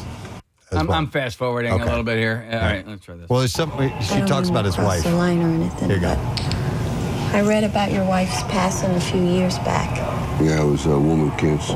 Yeah. I always heard she was a Woman cancer. I know. nice person. Yeah, listen. Hang on. Do I know you? We met a long time ago. We did? When I was a kid, you walked me home, I did? told me to stop smoking and things. Stop smoking and things. Are you little Marie that used to hang out at that atomic bogey shop? Yeah, that's right. Yeah, now I remember I walked you home, and when you got there, you turned around and said, "Screw you, creepo." I didn't say that. Yeah, you did. Yeah. Great insults last a long time. It's Steve and I love that movie. Just love that. When you take a dump, oh my God, is it easier for you if there's someone in the bathroom? I'm just asking. Let's say I'm asking for a friend. I thought she nailed the accent, by the way. It's subtle. Especially somebody who's from a whole other country. Mickey, yeah. You want to come in here? No, Rock, I'm not into that. But I am. And it's so great that he got the little girl who, of course, it wasn't the same actress, but that character, Rocky Balboa is such a great movie. All right, here's some bad ones. All right, that he points out in the article, and I would agree. And we love this movie. Some of us do. A History of Violence. Some of us hate it. Some of us hate it. Kathy's saying you're on the love side. But they end up coming back to Philadelphia, and there's a couple people that play Philadelphia mobsters. So you have William Hurt and you have Ed Harris. And I didn't think they sounded Philly at all. They sounded more New York. Yeah, they did. A little bit more New York. Yeah, and they do. That's the default. A lot of times they'll go to that. Yeah. Do we have that? Yeah. Okay, so here we go. Grilled cheese is ready. Fries and strawberry shake. Well, welcome to Stalls. Would you gentlemen like some coffee? You're the hero.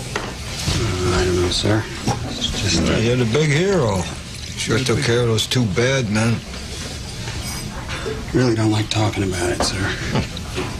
We're trying to get back to normal here. So can I offer you gentlemen some coffee? Sure. Give me some coffee. Make it black. Yes, sir. Joey. It's great. And your friends? They don't drink coffee. It doesn't agree with them. Joey. Joey. You are.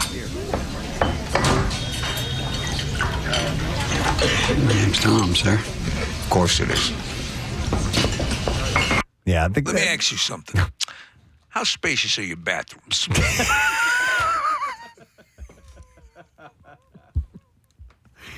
Let me ask you. Yeah, so that is the default. I love that whole scene. Kathy, you didn't. There was nothing redeeming about the movie at all.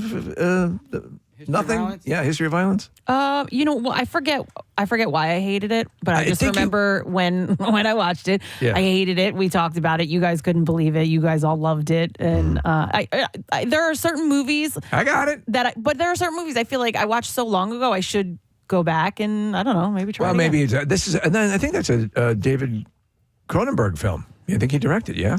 I don't know. Possibly.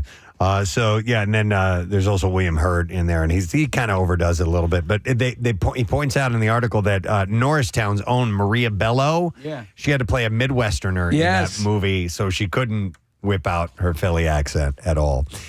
Now, here's a movie that has both one of a good and a bad one, Silver Linings Playbook. Yes. Are you crazy? Points out that De Niro is a little bit too North Jersey. Yeah, right. And but Jackie Weaver, who plays the mom, nailed it. Spot on. Yeah. So we have a clip of that. Yeah. All right, here we go. This is De Niro. Patty, where have you been? Huh? We got a serious situation on our hands. You know that. We got to beat the Giants if we want to have any chance of getting into the division, any chance of playing in the playoffs. Do you realize that? I didn't realize that. Yeah, that's the mind reading. I mean, I think it would be wise if we spent father-son time reading about the Eagles, talking about them. just to strengthen the good luck thing. I that mean, you're in. I can appreciate this because he's not trying to do it. Phil. I was just going to say, he sounds like Robert De Niro. Right, and so that's baked into Robert De Niro. I mean, there's scant few roles where I was trying to think of any Steve, like Cape Fear. He does a Southern accent. Yeah, right? yep. And Rocky and Bullwinkle, he pulls off that weird accent. But like, there aren't a lot of roles that Robert De Niro has done over the years where he's not doing Robert De Niro. Yeah, and obviously it served him well. I agree. Also on here, and I didn't. Well, it's got Nancy Allen in Blowout. That was a long time ago. It's a long time ago. Yeah. Do we don't have that, do we? What's the connection that we have to Nancy Allen and Blowout? John Travolta. Is that it? Yep. Yeah. Okay. Yep. We talked about that. We're best friends. Mark Wahlberg in Invincible. Are they saying good or bad? I don't know. I left out the text. I missed it. So let me see what he says. Oh, wait, no, it does here. It says, and Ben Affleck in State of Play. It included them together. It says, the Boston accent keeps trying to fight its way back. Okay. Yeah. Wahlberg had moderate success remembering to pronounce his R's in his portrayal of Vince Papale. Affleck, meanwhile, might have bit off more than he could chew in his portrayal of a South Philly congressman in this 2009 political thriller, State of Play. I never Don't saw remember that. it. Don't remember it. Yeah, but I'll tell you this: I think they're both Boston boys. Yeah. So that could be what they were fighting to get the accent right. We don't have any audio from that. All right. Then we had, I don't know this movie at all, Michael C. Hall in The Shadow of the Moon. Came out in 2019. Not familiar. No. Yeah, he was in Dexter, right, Case? Yes. Yeah, he's Dexter. Okay. And 6 Feet Under? Was Dexter from Philadelphia? No, they were from Miami. Don't think so. Before I kill you, I'm going to have a hoagie. Gene wants to comment on something. I'm going to go to him. Hi, Gene. Good morning. Hi, good morning. Hey. I was talking with Tina Fey once about the Philly accent and how James McAvoy did a nice job in Split and on that Saturday Night Live sketch that he did. And our theory was that, Americans hear so many American accents that when they hear the Philly one, it's a little tougher to separate it and distinguish it from the others. Whereas a European or someone from somewhere else like McAvoy hears it for the first time, those nuances stand out much easier. I think that makes sense. Yeah. Is this Gene Beretta? Maybe. You're a friend of the show. You can identify yourself. You're not on the witness relocation program. Also, when you call in and you throw out names that you're chatting with, we know it's you. I was talking That's what I heard the team. Yeah. So I was back. Jack and Angelica came back to my apartment. No, that's cool. That's awesome. I was talking with Preston and Steve. Yeah. Now that'll open up some doors. They'll be the porta pots, but it will open up doors. All right. Thank you, Gene. Good to talk to you, buddy. You too. Bye. All right, we'll see. Hey, That Nick, makes sense. can you read the synopsis for that movie, the Shadow? Because I feel like I'm watching the trailer. I'm like, okay, this looks super familiar. I feel like I've seen Philadelphia this. police officer struggles with a lifelong obsession to track down a mysterious serial killer whose crimes defy explanation. It was a Netflix movie. Shadow of the Moon. Yeah, and Boyd Holbrook's in it. Boyd Holbrook's a great actor. Okay. And like you mentioned, Michael C. Hall. Is there? But I don't know much more about it. Is there a female lead? All right, so I'll do this on my own time. All right. The dialects I find are very, very interesting because there's subtleties that are hard. If you're not attuned to it, you can't pick up what the differences are. And we have tons of dialects in America. Not that long ago, I was curious. It was on the tail end of watching Ted Lasso, and listening to those guys speak, like the character.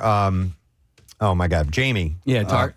Jamie Tart has a different accent than the rest of the guys because he's from Manchester, England. So I dove in. I found a YouTube video that dissected the dialects in England, and the Manchester one is pretty interesting because the like Y at the end of the vowel sound that's like E is pronounced eh. Yeah. So like baby would be baby. Baby. Baby. Yeah. My friend It's Helen. almost Scottish. Yeah. That's my baby. Yeah, exactly. My friend Helen is from Manchester. Okay. And I love the way she talks. I love that too. Yeah, like what do you call the smelly black and white animal? A baby. No. Close. A skunk? A skunk. A skunk. Yeah. Skunk. Yeah. She's I guess so. Sometimes All right. with the dialects, you're like, and you can't help it. But it's like from our ears, man, that's hard way to talk. Like Aussie accents. Like, man, you're really working hard to talk. It sounds like it takes energy to you do it. must really have to work at that. Yeah. I went to that Tina Fey, Amy Poehler show last year, and Tina Fey admits in the middle, she's like, Jimmy Fallon is a genius, and he can get every accent. He cannot get the Philly accent. I Interesting. remember that on Saturday Night Live. That's They the were one you doing can't something. nail, huh? They were like, what is this accent that Right. you're doing? You know what? A lot of times the thing to do is to default to a more neutral accent. You'll always get away with that. Yep. I mean, you could if you're. A lot of times the more methody actors will try to really nail it. It's like, don't kill yourself because people will. Oh, that guy's from Philadelphia in the movie. Okay, it won't red flag. Right. Yeah, you can go more neutral and it will pass. Watching, so the opposite of Ted Lasso is like watching The Crown. Yeah. Where you have the aristocracy and they're speaking in Where's the things like, baby? At all. Right. At all. Or like Elizabeth Hurley, which is a very jutted jaw. Jaw. Where's the baby? And it's with the skunk. You ever see the connection from places in England and accents in England to accents in the States? Like, I read a whole book about it. Yeah, it's fascinating. Actually. Yeah, and actual neighborhoods in London that end up in actual neighborhoods in Philadelphia. I read a book. Thomas Sowell wrote this book about that whole porting over of dialects and culture, and so that ended up a lot of what we associate with the South is a direct porting of British. But we don't hear it. We don't hear it that way at all. Right. It sounds not to it sounds a little unrefined, right, as opposed to what you might think of as England as a more refined sound. Yeah, it's weird. It's pretty crazy. Yeah, but anyhow, so it's an interesting article about the films that have had Philadelphia accents in them and who got it wrong and who got it right. You just, I know we talked about this before, but anytime there's anything remotely Philadelphia in a movie, a scene, a passing clip, you get so jazzed. Yeah. And I don't know. It's just an inherent thing. I know that place. Yeah. Is that all it is? Because it's just so. It's bizarrely exciting every friggin' time. Yeah, like Shazam. Like, this is a superhero movie in Philadelphia. Yeah. Well, I mean, and also that there's a few movies. Yeah. But not as many. So like when I just visited Chicago, they were filming while I was there. I told you I walked right by where a series was being filmed. Forrest Whitaker's in this show, and I'm like, they film here all the time. You see loads of movies that have moments in Chicago, but just not as many in Philadelphia. They should. Obviously, New York is another big one. Los Angeles, like crazy. We were on a good run for a while. I know all the bureaus and departments that try to get the business in here. I think they've taken another. They're taking another run at getting more movie business into the area. A lot of it is also just stalled during the pandemic. There was something I was watching not too long ago. Oh, Reacher. They end up in Atlantic City. I know. Oh, really? I was like, wow. Yeah. Come here, Reacher. I was so excited. Reacher's here. Yeah. I lived and worked in LA for a little while, and you would see filming all the time. Like you just drive down the street and, there's another set, and it's just outdoor shots or doing a commercial or whatever. And it can be a big production or a small production, but it's incessant and it's on every block. I so love the practical, the real location shooting. Yeah. I watched the Creator, the sci-fi movie that has all sorts of stuff going on, but they went to like 12 separate locations, like around the world, and filmed, and it just looks great. Yeah, I went to the gym yesterday, and it's not that somebody was filming a movie, but when I get out of the car, I just hear somebody yelling, right? And I'm like, what the hell is that? And then as I'm walking up to the gym door, there's a dude, I guess maybe he's trying to be a fitness influencer, but he was like filming himself. He had like a tripod and everything. And he's like, this is where you get your body pumped. Yeah! Right? And I was like, I was a little bit embarrassed for him. Yeah. You know what I mean? But also, I mean, the dude was in great shape. But I was hey, good for you. Yeah. Right. I wish you walked over and mooned him or something. Well, you know what? I've been known to do that. Sidekick. I'm a sidekick, Peppy. Bam!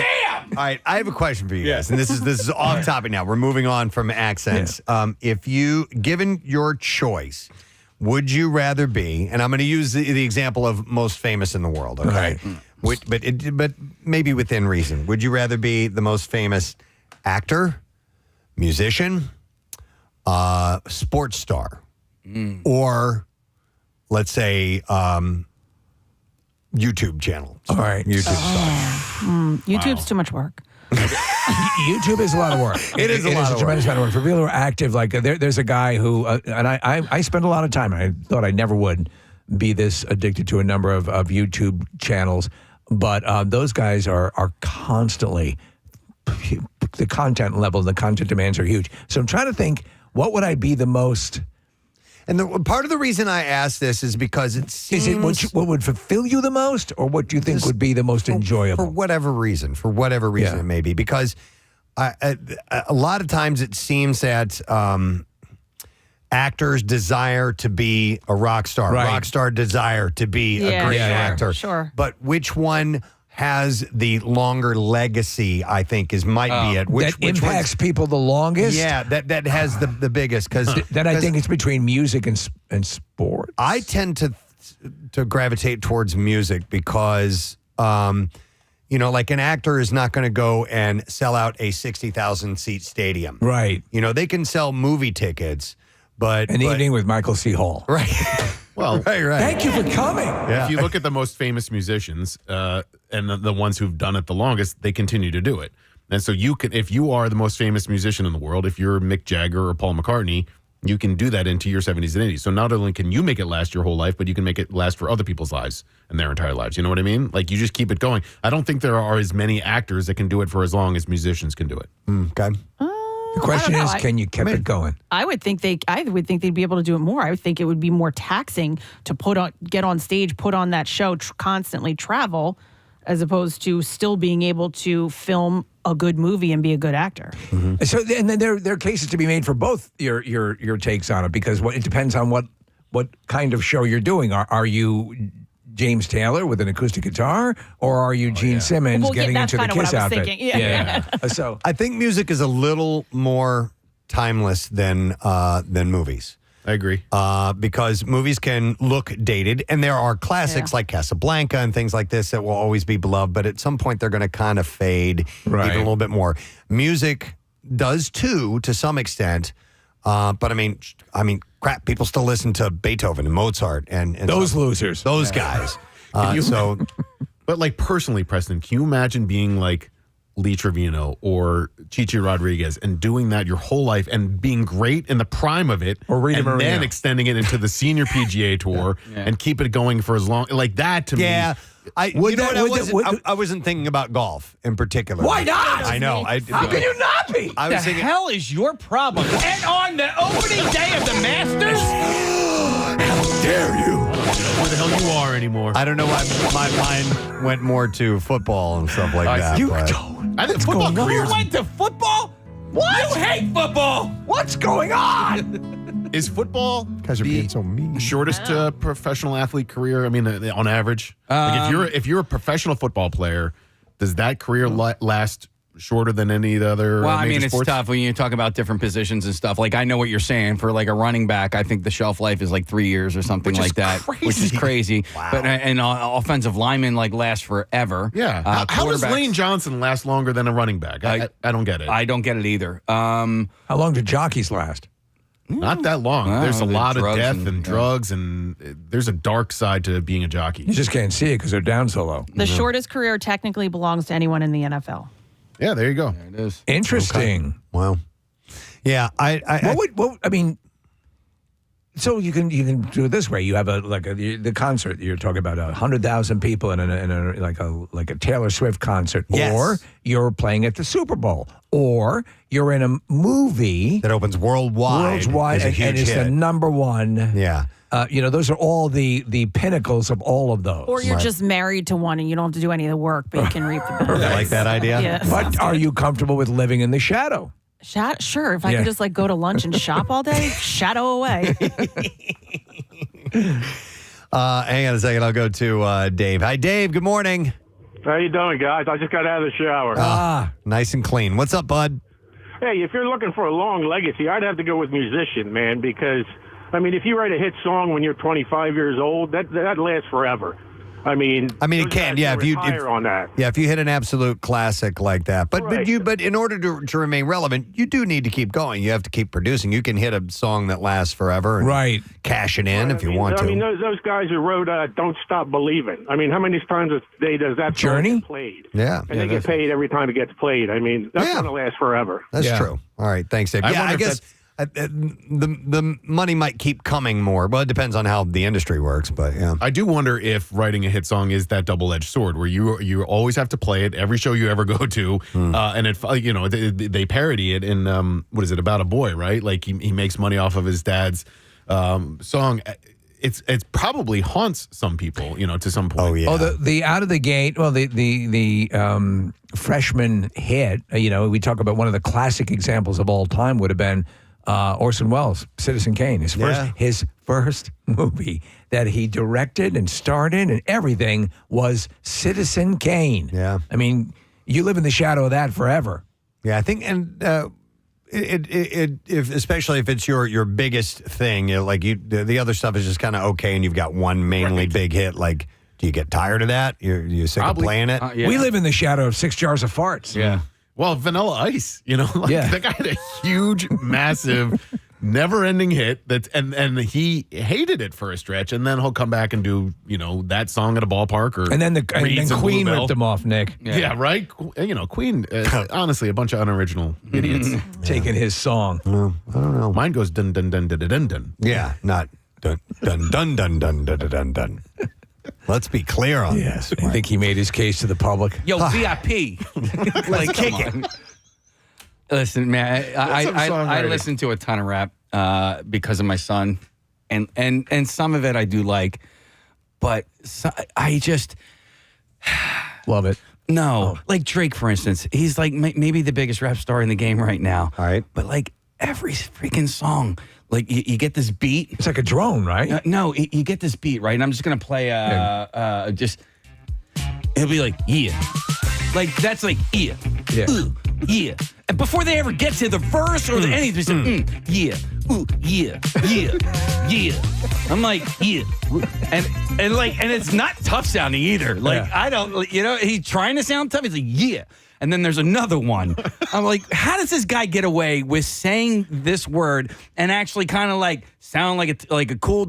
He goes roly poly on my wrist. Like, can you get it? Who is that? I don't know if it's 21 Savage, but he's talking about roly on my wrist. Well, all right. I'm lampooning it, right? But okay. But he said that's the lyric. So I guess he's talking about his Rolex, right? But he's like roly-poly on my, and I'm like, he plays it, and I get on my son, I go, roly-poly on my wrist. I'm like, nobody can get away with that. So he says it over and over, you said? Not over and over, but that's just like the one line in the song. Like, of the Drake I've heard, I tried to see what the big hubbub was about. And maybe this is the case with all of them, or maybe this is the thing that makes it so inviting for a lot of people. There is a tremendous sameness to all of it. Am I right? I think him above a lot of the others. Everything seems to sound the same. Yeah, and then like DJ Khaled is like, yeah, we the best music. I'm like, what the hell is we the best music? Like, what? I don't even know what that means. Okay, all right, that's fine. One. Yeah. I can see your voice. Somebody texted in Travis Scott, and my son went to see Travis Scott at the Wells Fargo Center. I think it was November, December. And Travis Scott does this thing where he'll play the same song, and he played it 5 times at the Wells Fargo Center. What? And my son and all his friends were super excited because he did it 5 times in a row. So for them, that was a big deal. And then at another show, Travis Scott did it 12 times. What? So wait, the same song? Same song. It's whatever his hit song. I'm not a Travis Scott fan, so I don't know. But Ben's totally into it. And they were so excited that Travis Scott did it 5 times in a row. I went to a concert and they performed the same song 12 times. I would have great white at that place. Well, is he doing something a little different each time? Not really. It's the same song. Same song over and over and over again. But for them, it was a big deal. So, Steve, what I was trying to do was remove my bias from all of it. And the reaction that you had exact same reaction that I had. Like, really? That you're paying for that? But for them, it was a huge deal. And then if they love what they don't realize is that the dude just phoned it in. He's like, I don't really feel like learning the words to my song. Yeah. And by the way, We the Best Music is a DJ Khaled's music group. Okay. We the Best Music. We the Best Music. Somebody texted in with this, and this is I try to be cognizant of this as well, Steve, because I'm with you. Sometimes hip hop is not my jam, and I will hear it coming out of cars, and it does sound similar to me every single time. And somebody pointed this out and says anything you don't like always pretty much sounds the same. And you like when rock came out in the older generation that didn't get it, heard it, and was like, that's all. It all sounded the same to them as well. It's true.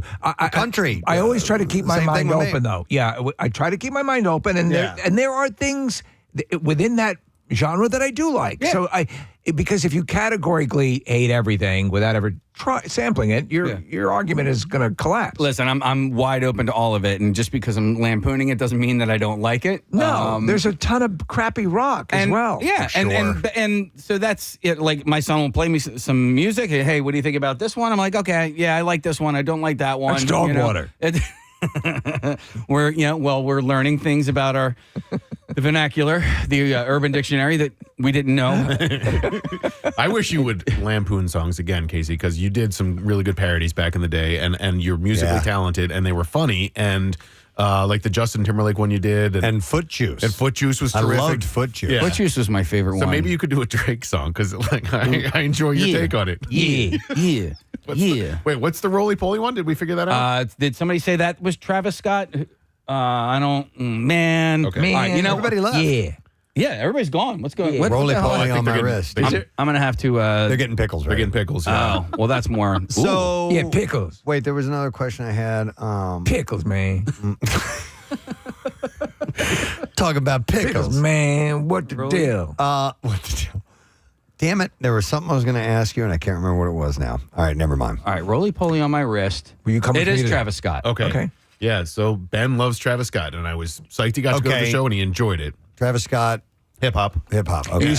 That was the 5 times, same song 5 times in a row, and then he did it 12 times at some other show. Who am I thinking of that's country that starts Travis Tritt. Travis. No, different Travis. Travis. Maybe it's a different Scott I'm thinking of. Maybe. You're not the first person, because I was asking around about tickets to see Travis Scott. It was a very sold-out show, and people were like, the country artist? I was like, nope. Travis Scott was Kylie Jenner's former boyfriend and baby daddy. By the way, it was a rainy night, and he was super late. They didn't open the doors, and they made people wait outside. And then they did the same song 5 times. Wait outside of the Wells Fargo Center. Yeah. Ben was soaked because he was outside in the rain for like an hour and a half before the show started. He was the Astro World concert press where the people got crushed. Yeah, there was death involved. Yeah. Ow. Randy Travis? Yeah, well, it could have been Randy Travis. Not thinking, I was thinking of a newer Travis artist. Pickle, the taxi driver? What about the band Travis? There's a band called Travis? Yeah. I remember them. God, what the hell? They were a Y100 band. They were. Did they do Driftwood? Your driftwood floating underwater. Scotty McCreery? Oh. No. He was just here. No, let's stop trying to figure this out. We can move on. Yeah. Are we going to move on? I don't need to know. Francis Scott Key? That's a one-hit wonder. Yeah. He had a big hit. Yeah. He had a big hit. Nothing else. Actually, he wrote the poem. He didn't really write the song. It was actually to an old bar. Am I right? Yeah, you're absolutely right. Yeah. Lyrics were applied to kind of a song that was sung in pubs. It was a. So they took the melody. Rocket's Red Glare replaced the lyrics roly poly. Yeah.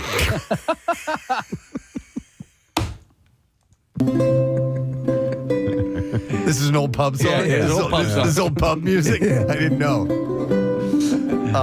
Well, anyway. Interesting conversation here. Thank you for joining in. We appreciate it. We got to take a break because we got pickles. Pickles! Yeah, the big pickle festival is coming to town, and we have the organizers that are going to be here to give us the details. And this is mainly because me and Marissa love pickles. We're big pickle fanatics. You love pickles too? I love pickles. Seriously? Yes. We all love pickles. No, Nick does not. You're the only one. I will tell you this: it's big enough to have this huge friggin' event. Yeah, it is. All right, so we're going to take a break. We'll come back in a moment with more of that. And don't forget that we do have another shot at winning $1,000 roughly an hour from now, 10 o'clock, your chance to win. We'll be right back. Stay with us. Marissa had whispered in my ear a few months ago that and no, not that an event was returning to Philadelphia, and I was very excited about this because I went to so it was a few years ago. I took my son Carter. We were so excited that there was a big celebration of all things pickle taking place in Philadelphia. I'm a big pickle fan. Yeah. The pickles are, I love them. We'll get into it. But yes, I save for a handful of people. Yeah. Nick being one, but that's okay. Who don't like pickles. It's a universal. More olives than anything for you, right, Nick? I don't hate pickles. I just don't go out of my way to get them. But here's the thing. I appreciate your love of them. Oh, thank you. Yeah. I agree. I think that's a great way to frame it. So the world's largest pickle party is coming to Philadelphia. It's called the Big Dill, June 15th at Xfinity Live. You can get tickets at bigdill.com, and we have a few people in the studio to announce that are here. We would like to welcome Kevin Baxter, Jay Roy, and Nikki Toscani to our studio. Good morning. Preston, I know you love two things. Get a little closer to the mic. A little closer to the mic. There you go. You bud. love two things, right? Yeah. Pickles and parties. Yeah, baby. And we're bringing the party. I love it. Excellent. So, Kevin, you are helping to organize the event. You're one of the organizers. Yeah, our organization owns the brand. Okay. And it's the Big Dill. So think of almost like a Barstool Sports for pickles. Okay. With Yeah. everything, pickle content, the whole nine. We sell merch. In addition, we throw the world's largest pickle party. We've been down in Maryland for 5 years. We sell out every year. We bring people from all over the world to come celebrate pickles.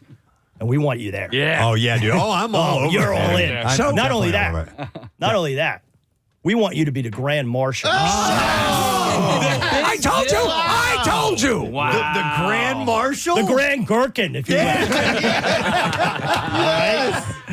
Hell yes. And man. you're going to be leading the mummers in after we do the Star Spangled Banner. Oh, my God. And we're kicking off the Big Dill. It is our Pickle Era Tour. And we're starting off in Philly. Oh, my God. So, I'm can you so promise me honored. this? Yes. I think this pickle event that you guys are doing. Yes. I know there's some in other states or whatever cities. Philadelphia's needs to be by far the biggest and best because I think we are a pickle city. Can you work to guarantee that? Steve, I got to tell you this, Steve. We've done this down at Power Plant Live since 2019. We sell out every show.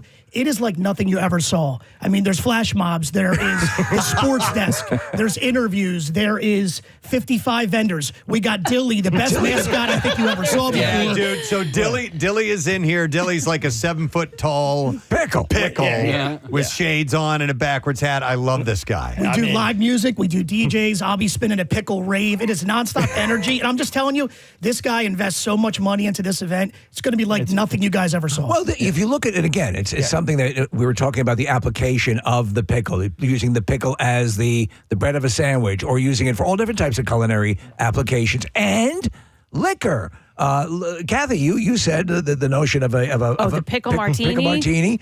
So Delicious. there's something to find for any sort of pickle level you happen to be at. It's a pickle-themed experience, but it's an entertainment, immersive experience. You're walking into Pickle World. Pickle World. You're coming in, and we're doing different characters, and Preston is going to be the Gherkin. Oh, my God. Can I say this? And I say this with people. Listen, my thing is you sometimes, you be honest with what you hate and what you like. If you love everything, you don't like anything. Yep. I categorically say that Preston's picks, his pickle. From Fishtown Pickle Project. My favorite pickle. It's the best pickle I've ever had. So, thank you, Steve. Yes. So, will they be represented there? I'm sure. Correct. Nikki has been with us since the beginning, and she understands, and she can attest to This is not your grandmother's pickle fest. We got our start in 2018 with this crew. We're here again in 2024, and we are so pumped. And of course, we'll have Preston's picks there. Last year, we served up actually a pickle elote, so fermented corn with all the yummy toppings. Ooh. We're going to come up with something delicious and seasonal, and it's going to be great. It's so applicable to so many different things. And again, it is rare that you have something you could just take out of a jar and eat by itself and have it applied to so many other things very well. Exactly. Yep. That's what we do at the seven pickles feast every year, right? Yeah. Nikki and her husband Mike came up with the Feast of the Seven Pickles. Which immediately my radar went off, and that's how I got in touch with these guys. And I'm like, man, these pickles are phenomenal. Can we collab? Let's collab. So what are the specifics? We know it's June 15th, right? June 15th, Xfinity Live. Yes. And it starts at 11 if you're an early bird or VIP, ends at 7, and anything you can ever, and nothing is too crazy for us. I admire you guys because you've done the events over the years, and we know how Camp for Hunger and how that's what we want to emulate. So, and the thing is that on the general level, you have all of this great pickles and great drinks and so on and so forth, but there's just such a kitschy, fun aspect to it. You're coming for the best day ever. And you know what? Listen, everybody, you dress in green. There's a whole lot of, you can make it costume crazy if you want, and just really, there's a lot about pickles. We have a pickle costume partner. Oh, so really? If you want to come as a pickle, because we want to break the record for the most amount of people there that are dressed like pickles. I love that. And we're doing it. All right. So you mentioned tons of food vendors? Food vendors, over 60 food vendors. It's a la carte, but they have incredible stuff, and you can come. And like we said, there's also a live show we'd love you to be on, where we're doing broadcasting to the whole festival, and we're bringing up guests and interacting with the crowd. And Kevin, two things we want Preston to help me host: the Brine Chug Challenge and the World Pickle Eating Championship. I usually host that, but Preston's got to get in on that. So what is the current record for pickle eating?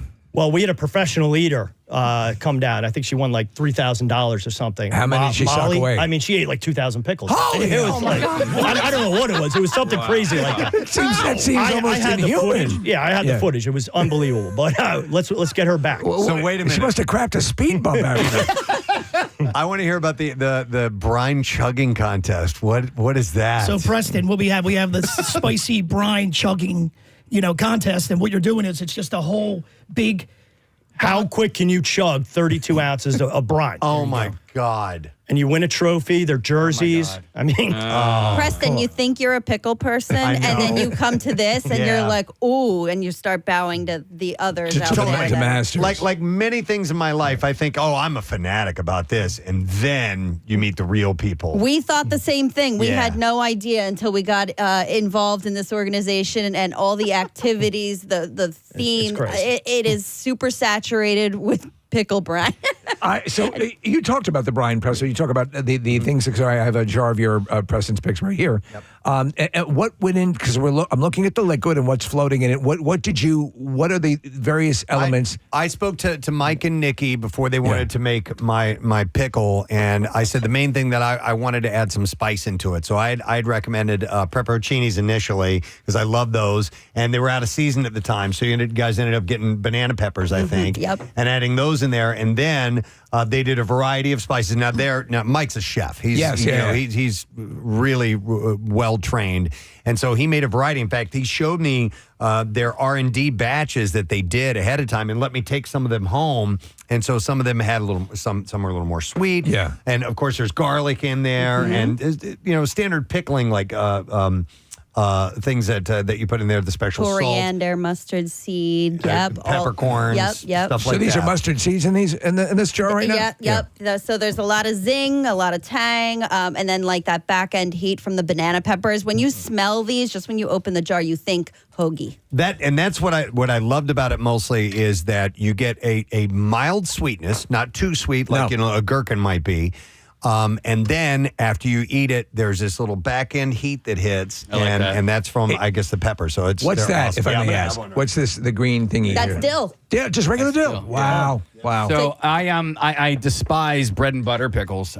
Case meat, that's the only one I don't but like. I love all the other pickles. And my favorite are zesty ones and stuff with like a little bit of a little spice to it. I see you have a jar of habanero. Can I try? How spicy? Am I going to sweat? You guys remember me trying to eat spicy noodles the other day? Yeah, you almost had a seizure. Well, I know Marissa has a funny story about eating the habanero. She thought it was another pepper. The apple cider vinegar definitely tones down the heat, but they're still hot. I mean, I tell people buffalo wings, you got to be a hot wing lover, understand what that tolerance looks like, and then you're bound to enjoy it, though. It really is palatable for most people who like a kick. So, quick question: people want to get tickets? Can they're able to get tickets now? Absolutely. Okay. Super simple.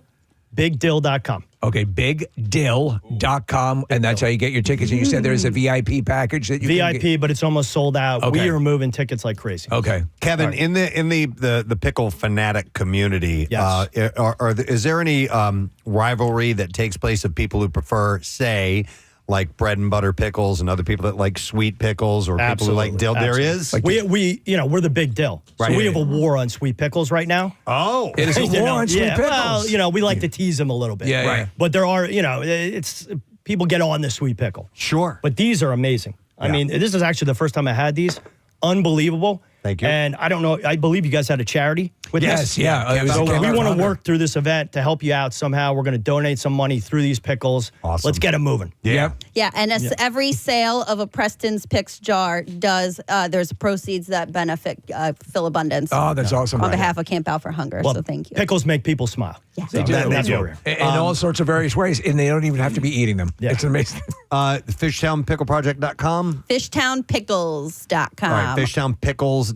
Or on Instagram, Fishtown Pickles. Yep. Yeah. So this is going to be a big dill, Big so dill. to speak. It will be. It's called the Big Dill. Let's make it the biggest, so we shame all the other locations that have this. Yeah. How many people are you expecting or selling tickets? We're going to do it probably about 7,000 people. 7,000 people. And here's the great thing, Preston, at Xfinity Live, we've done concerts and events with 8,000, 9,000 Right. people. So Yeah. we can handle this. Every single one of our staff members is going to be on You're that. pickle prepped. Yeah. Like the Burger Brawl. Yes, takes the Burger place Brawl out is- there, yeah. So you guys know what you're doing for big events like this. By the way, real quick, go to BigDill.com. Don't go to TheBigDill.com. No. Really? Yeah. Just Whatever you do. A word of warning. Okay. Because I did. It's a very different website. Go for it. It's been a big problem. I can tell. Well, I am super stoked. I can't believe you guys are inviting me to be the Grand Let's Boss. go. Hey. I am. I've been throwing the pickle praise out on the airways for a long time, so real. I do appreciate that. Okay, Awesome. Would you wear a hat? Okay, I'll wear a hat. Okay. I'll wear whatever you want. And Preston, would you dance like a monkey? Yeah. I might even dance like a monkey if you ask nicely. So, And guess excellent. what? Guess what, Preston? Kev, why don't we throw in some VIP tickets that they can give away to their listeners? Absolutely. Yeah. Absolutely. I mean, the VIP experience. These are highly coveted. You get the pickle tumbler, which is like the Stanley, but it looks like a pickle. All right. We're giving you 4. Give them out. Have a blast. It's the red carpet experience at the Okay. Big Dill. All right. So let's give those away tomorrow. Okay. Yes, you want to make sure We'll do it with the connoisseur. Yes. Which will fit in perfectly for that. Yes. So besides the merch, Casey had noticed there's a really cool shirt that has kind of a Rolling Stones type of thing. The mouth with the pickle coming out. Yeah. I love that one. So is there all kinds of stuff like that? We don't actually sell merch there because we sell it online. So you can get all your gear before you actually come. Love All right. that. Yep. Good stuff. Fantastic. And is this a all ages event? All ages event. We love our little gherkins. I was just playing with mine the other night. And then what do we have here, Jay? Right here, we have the original pickle shot. So we got it chilled right here. If you guys want to do some shots of the pickle vodka. Pickle vodka. Kathy? Sure, why not? I want her to try that. Of course, we're sponsored by the original pickle shot. This is the hottest pickle vodka on the market. I'm not going to have any right. I wouldn't try it. It's a little warm. I'm going to take a little. I'm going to take a little sniff of it at least. Yeah, you could smell the pickles. Oh God! Yeah. Wow. So pickles are just. And I know we're wrapping up, but they're very applicable to like martinis and these sort of drinks. It just it ports well. right? For these. It tones down the alcohol, just like it does with like heat and peppers. The vinegar will tone down that burn. Seems to fit nicely. It does. It does. All right. Sorry, I'm eating a pickle. That's fine. What about, he mentions that. So obviously in martinis, olives are very popular. If you get a Gibson, it's pickled onions. Are there things besides pickled cucumbers, actual pickles that will be featured at the Pickle Festival? It's the Big Dill. I'm sure Nikki could attest. They bring some stuff, but all the vendors, these are artisan pickle makers. Pickles have almost become like the craft beer revolution. Yeah. So you have all these different types. In fact, Nikki made a everything bagel pickle. That was unbelievable. That. Yeah. Nice. We I did want to try that. Yeah, so we've got some tricks up our sleeve. We're not going to actually tease them quite yet because we love to bring in some seasonal things, but the Russians could get it. Got Fort Knox over here. But we're going to be pickling things that are other than cucumbers for sure, and definitely serving up something ready to eat as well. And you'll find out about other, not to promote other pickle people, but other pickles that you haven't had before. I remember there was that's where I found out about like Sucker Punch pickles and a few others. Was when I went to the Pickle Festival a few years ago, and I found them here and there, and I ordered some pickles online from some other places. So if you're an aficionado, this is your chance to sample a whole bunch of different brands. And I'll jump on that and just say the local pickle scene here is super friendly, super communal. So it's like really fun to be together for this awesome event celebrating everybody. It's good that people have sort of reached across it because remember, World War II was started by a pickle battle, and we don't want that again, right? Casey, did you have a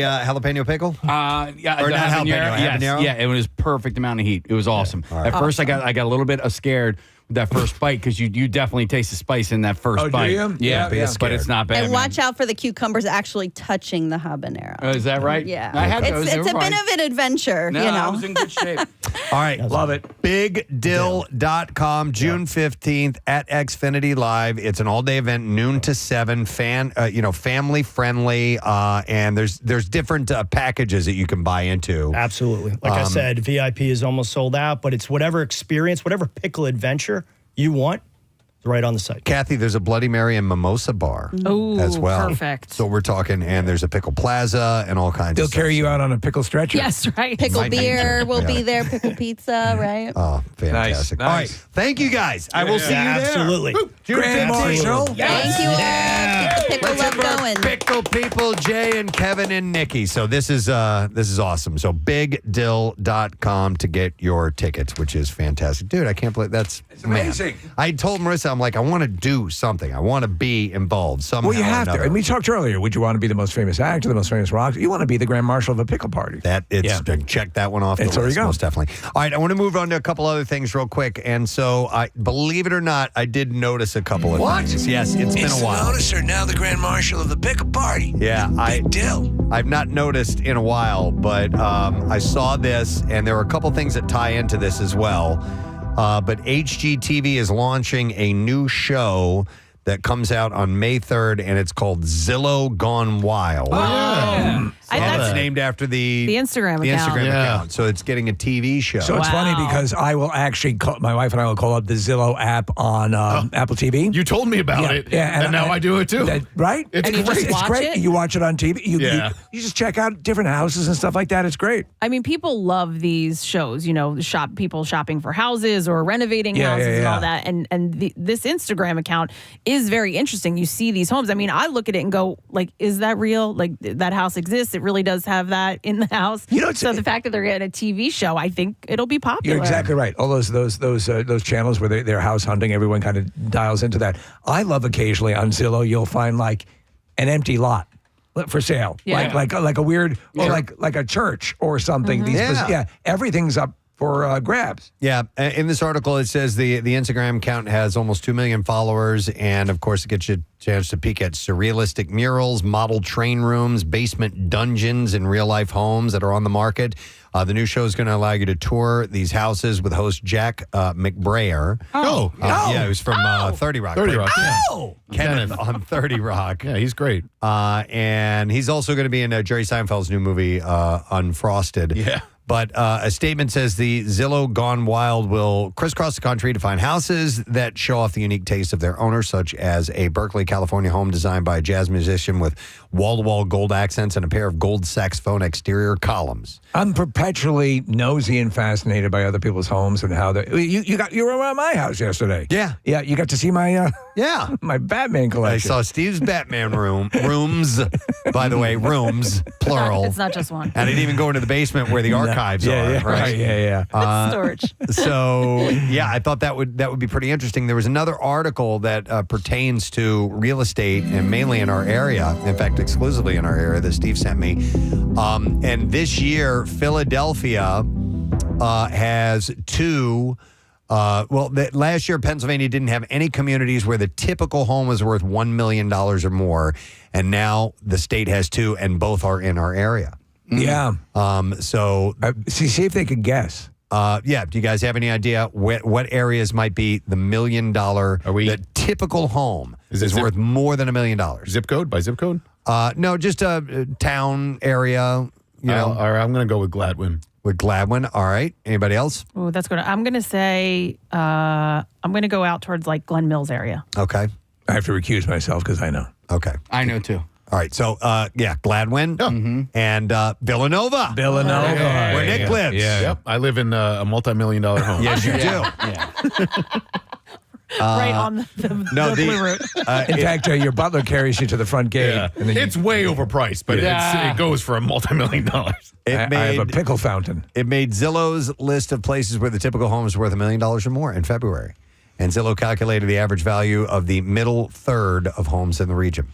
So there's an article going around because in Conshohocken, I believe it's the first home to be listed over $1 million on the avenues, like through Conshohocken, like the little what were little homes, and they're now renovating them and knocking them down and all that. So it's the first home in Conshohocken listed over $1 million on the avenues. So it's funny how these things get changed. Like if you were to go to the original Levitt, there was a Levittown here, obviously a Levittown. So the Levitt project. These houses that were just basically, homes that would be affordable for returning servicemen and their families now have 9 additions on them. Wow. All of they built them. Not that long ago, there was one in Levittown that was listed over $1 million. That also got Wow. Yeah. The way they've been modded. And the reason they built them so fast for the people returning, the servicemen returning, but that's why none of them have basements, because they were trying to build them quickly. It's true, yeah. I didn't know that. So in Levittown, that area was kind of returning military, so they had just kind of knocked them out. Yeah. And they made them small and affordable. And so that's why you guys, maybe that has to do with the sections there too, right? Yeah. That they were very specifically made out. They didn't have basements, but yet they included basement steps, which no one understands. Wow. Yeah, that doesn't make weird. any sense at all. So this year, the United States has a record number of what Zillow calls $1 million communities, 550 up from 491 a year ago. Lack of homes on the market and continuing buyer demand have driven up property values. Typical U.S. home is worth 4% more now than a year ago, according to Zillow. New Jersey, by the way, has the third most $1 million communities in the country. So I when we were going through there was one survey about a year and a half, 2 years ago, Preston, you were talking about the wealthiest areas in the country, and Jersey routinely ends up. And we're talking specifically Camden. No, we're talking. It's mainly North Jersey. Well, that's what I was going to say. So considered part of the New York. Landscape. So the other two states are California and New York, by the way. But the $1 million communities are split up. So you have North Jersey, and then you have South Jersey Shore. As well, because on this list of, let me see here, is this just in our area? Yeah, in our area, the local $1 million communities, you have Gladwin, Villanova, and then you go to Longport, New Jersey, and then Avalon, Stone Harbor, Strathmere, Cape May Point, and Sea Isle City. Wait, so Longport before Avalon, huh? Yeah. Or before Stone Harbor, or no? Yeah. No, before Avalon is the highest in our area. So Avalon is where we used to do when we do our live beach broadcast. Oh, wait a minute. What? No, I'm sorry. These aren't in order, Kathy. Oh, all right. Okay. They're by weight. Typical home value. Actually, Longport comes in last. I think Stone Harbor's first. It's got to be. No, or Avalon. Okay, yeah. It goes Avalon, then Stone Harbor, then it's kind of splitting hairs at that point. You know, if you bought a home in Avalon in the early 80s, you kept it for 20 years or so. Honestly, I mean, could you imagine? The housing prices just in the last 6 years alone. I know. I mean, well, in the last 4 years alone, like after COVID, like, you know. Your house right now is worth $14 million. $14 million, and we only bought it for $7 million. It was doubled in value. I brought up a community a few years ago on the show, and I'm curious as to where it might be on the list. It's called Spring Lake, and I'd never been there before. If you take 195 due east from like northeast Philadelphia and you get to Spring Lake, it's really beautiful, and I didn't know anything about it. It was completely new to me, and the homes there, Preston, are big and gorgeous, and I'm really curious as to like what the average real estate cost. They would have be like there. they have a resort there too, Nick, which has like a a smaller like beach town resort, but it has a 3-night minimum. It's extremely expensive. It looks gorgeous. But you know who vacationed there? I think it was last summer or maybe the summer before. Bill Weston. Oh, no kidding. That's right. Yeah. He vacationed there? Yeah, it's a beach town. Oh, it's a beach town. Okay. I'd like a slow massage below my belt. And what is it? Is it near anywhere? It's north of Point Pleasant. So do you know like the Neptune area? I don't know any of that area. I know. So that's why I didn't know it either, Preston, because I grew up going down to the Jersey Shore, and we would go to Avalon and Ocean City and South Jersey beach towns. So I didn't know any of the mid Jersey beach towns like Seagirt, like Spring Lake, even Point Pleasant. But Spring Lake is really beautiful, and I went there for the first time 6 or 7 years ago. You don't, I mean, where you guys are, you kind of stay in your general area, right? You're not up and down the shore, right? Do you go exploring a lot to other towns, or you pretty much stay where you are? Mainly, on my bike. I mainly just Cape May. Yeah. Steve, a lot of people, a lot of towns, you park your car and don't move it all weekend. Yeah. You try not to drive. There you go. Yeah. If you don't move your car all weekend, It's been a good weekend. It's been a good weekend. Yeah. By the way, on the main line, Villanova has about 11,300 people within its zip code, according to the census figures. Is dominated by the university. Gladwin, while not on the train line, is considered a mainline enclave of Lower Merion Township with about 4,100 people in its zip code. The median household income in both communities is over $250,000. Wow. Which the Census Bureau's highest income tier. And that's where Mercer grew up. Yes. Gladwin. Yes. And according to Zillow, Villanova's typical home value in February, the typical home value, $1.3 million.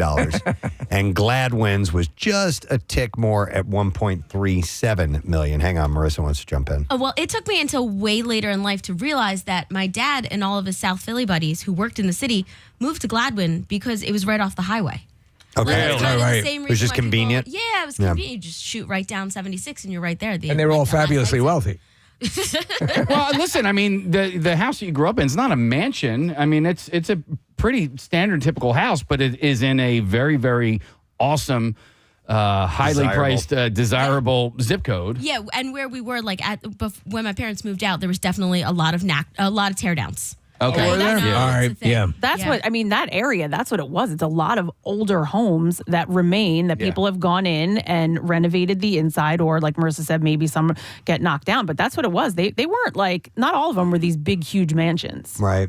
Yeah. Pierre, actually, he tore his own house down and rebuilt it himself. I think he wishes he could tear it down. Yeah, don't they say it's always great to have a smaller home in a more developed, larger homes, desirable area, but you have a smaller, have the least expensive home in the best neighborhood, right? Yeah, rather than the most expensive home, in the worst neighborhood. Yeah, I mean you're buying. Like they used to do with Extreme Home Makeover, right? Where they'd set these. Like they'd take a house that was like a $200,000 house and make it $1 million house, but it's still sit amongst the smaller homes. Yeah, you're buying the zip code. I mean, you're paying for something that might be at an elevated price, but you can then sell it at some point and make money off it that way. I wish I had the knowledge, the wherewithal to be able to dabble in real estate, because that's. You just strike gold. Well, I've talked about my family in Los Angeles, and the way that they made money over the years was buying and selling a lot of Los Angeles. And my uncle made a ton of money, and he did it by essentially buying and selling apartment buildings. And he would buy them in not necessarily great neighborhoods, but if you buy it and hold on to it for a decade or whatever, you're almost inevitably going to make a profit. I was just having a conversation with somebody, and we were talking about some of the people that we know who have some money, and all of them, everyone that we brought up is somehow involved in real estate. Yeah, I believe it. What about, I'll drive by. So I live in a more rural area, and you see, just lots for sale with nothing there and nothing near them. Would you do that? No, because I don't ever. It's going to take too damn long for anything to ever happen. Yeah, and you got to I mean? pay taxes on it while you own it. But I'm considering it. There's You ever see Love and Death, the movie, Woody Allen movie? He goes, I purchased a plot of land, and it's just really a small piece of sod. He's like, I've got a plot of land. That's what your dad did, right, Nick? I mean, he bought some land in Colorado. Yes, but then he developed it. Yeah, you don't want to develop. You don't want to develop it? Well, there's look, the pipe dream, the lottery dream is buying land in St. John and the Virgin Islands and then building on it. And you can buy land in St. John. It's still relatively affordable. You can't buy any homes in St. John anymore and not spend $1 bajillion on it. But you could buy a plot of land and then eventually build there. We actually invested in some property in Panama. Yeah. How'd that go? I'll never see that money again for the rest of my life. It's gone. Yeah. And you couldn't develop whatever it was, or what happened? Dude, Well, listen, he just sold checked it to a drug cartel, and No, it was, there's a resort down there. It was right? a friend at the time. Right. It was like, this is the, and we went to the full pitch with all, all these people in this room, and they were pitching it to us and everying. And we're like, yes. Let me ask you, do you at least get a reduced charge if you were to use the canal? We're going to retire right now. Are those people like on a yacht somewhere? Or No. Okay, so they lost their money They too. lost too. Okay. It wasn't the timeshare kind of pitch, was it? Like the No, okay. it wasn't timeshare. It was a. They were going to build a condominium community. Oh, I got you. And so we were investing in that. And then the community just never got built? There were roadblocks and legal issues and blah, blah, blah. Yeah, it was, and that was. A profit in Panama is a lock. Dude, that was like 15 years ago. Oh, wow. Yeah. And we'll never see it Well, again. at least you got Technically, it still exists, I think. You got I that don't urinal know. at the bar in Philly, the Max I do, Tavern. at Max yeah. Tavern. Yeah, most definitely. You still own the property down there? I do. Do you think with the power of this show that we could turn your plot of land into the next big resort? Maybe. It's in just Panama. a toilet. Oh, in Panama. Okay, maybe. It's Preston possible. and Steve World? There's another real estate story that I noticed as well. I know it should be The noticer just keeps noticing. should be the realtor. And there's a pickle walking around the studio. He's dancing too. That's Dilly.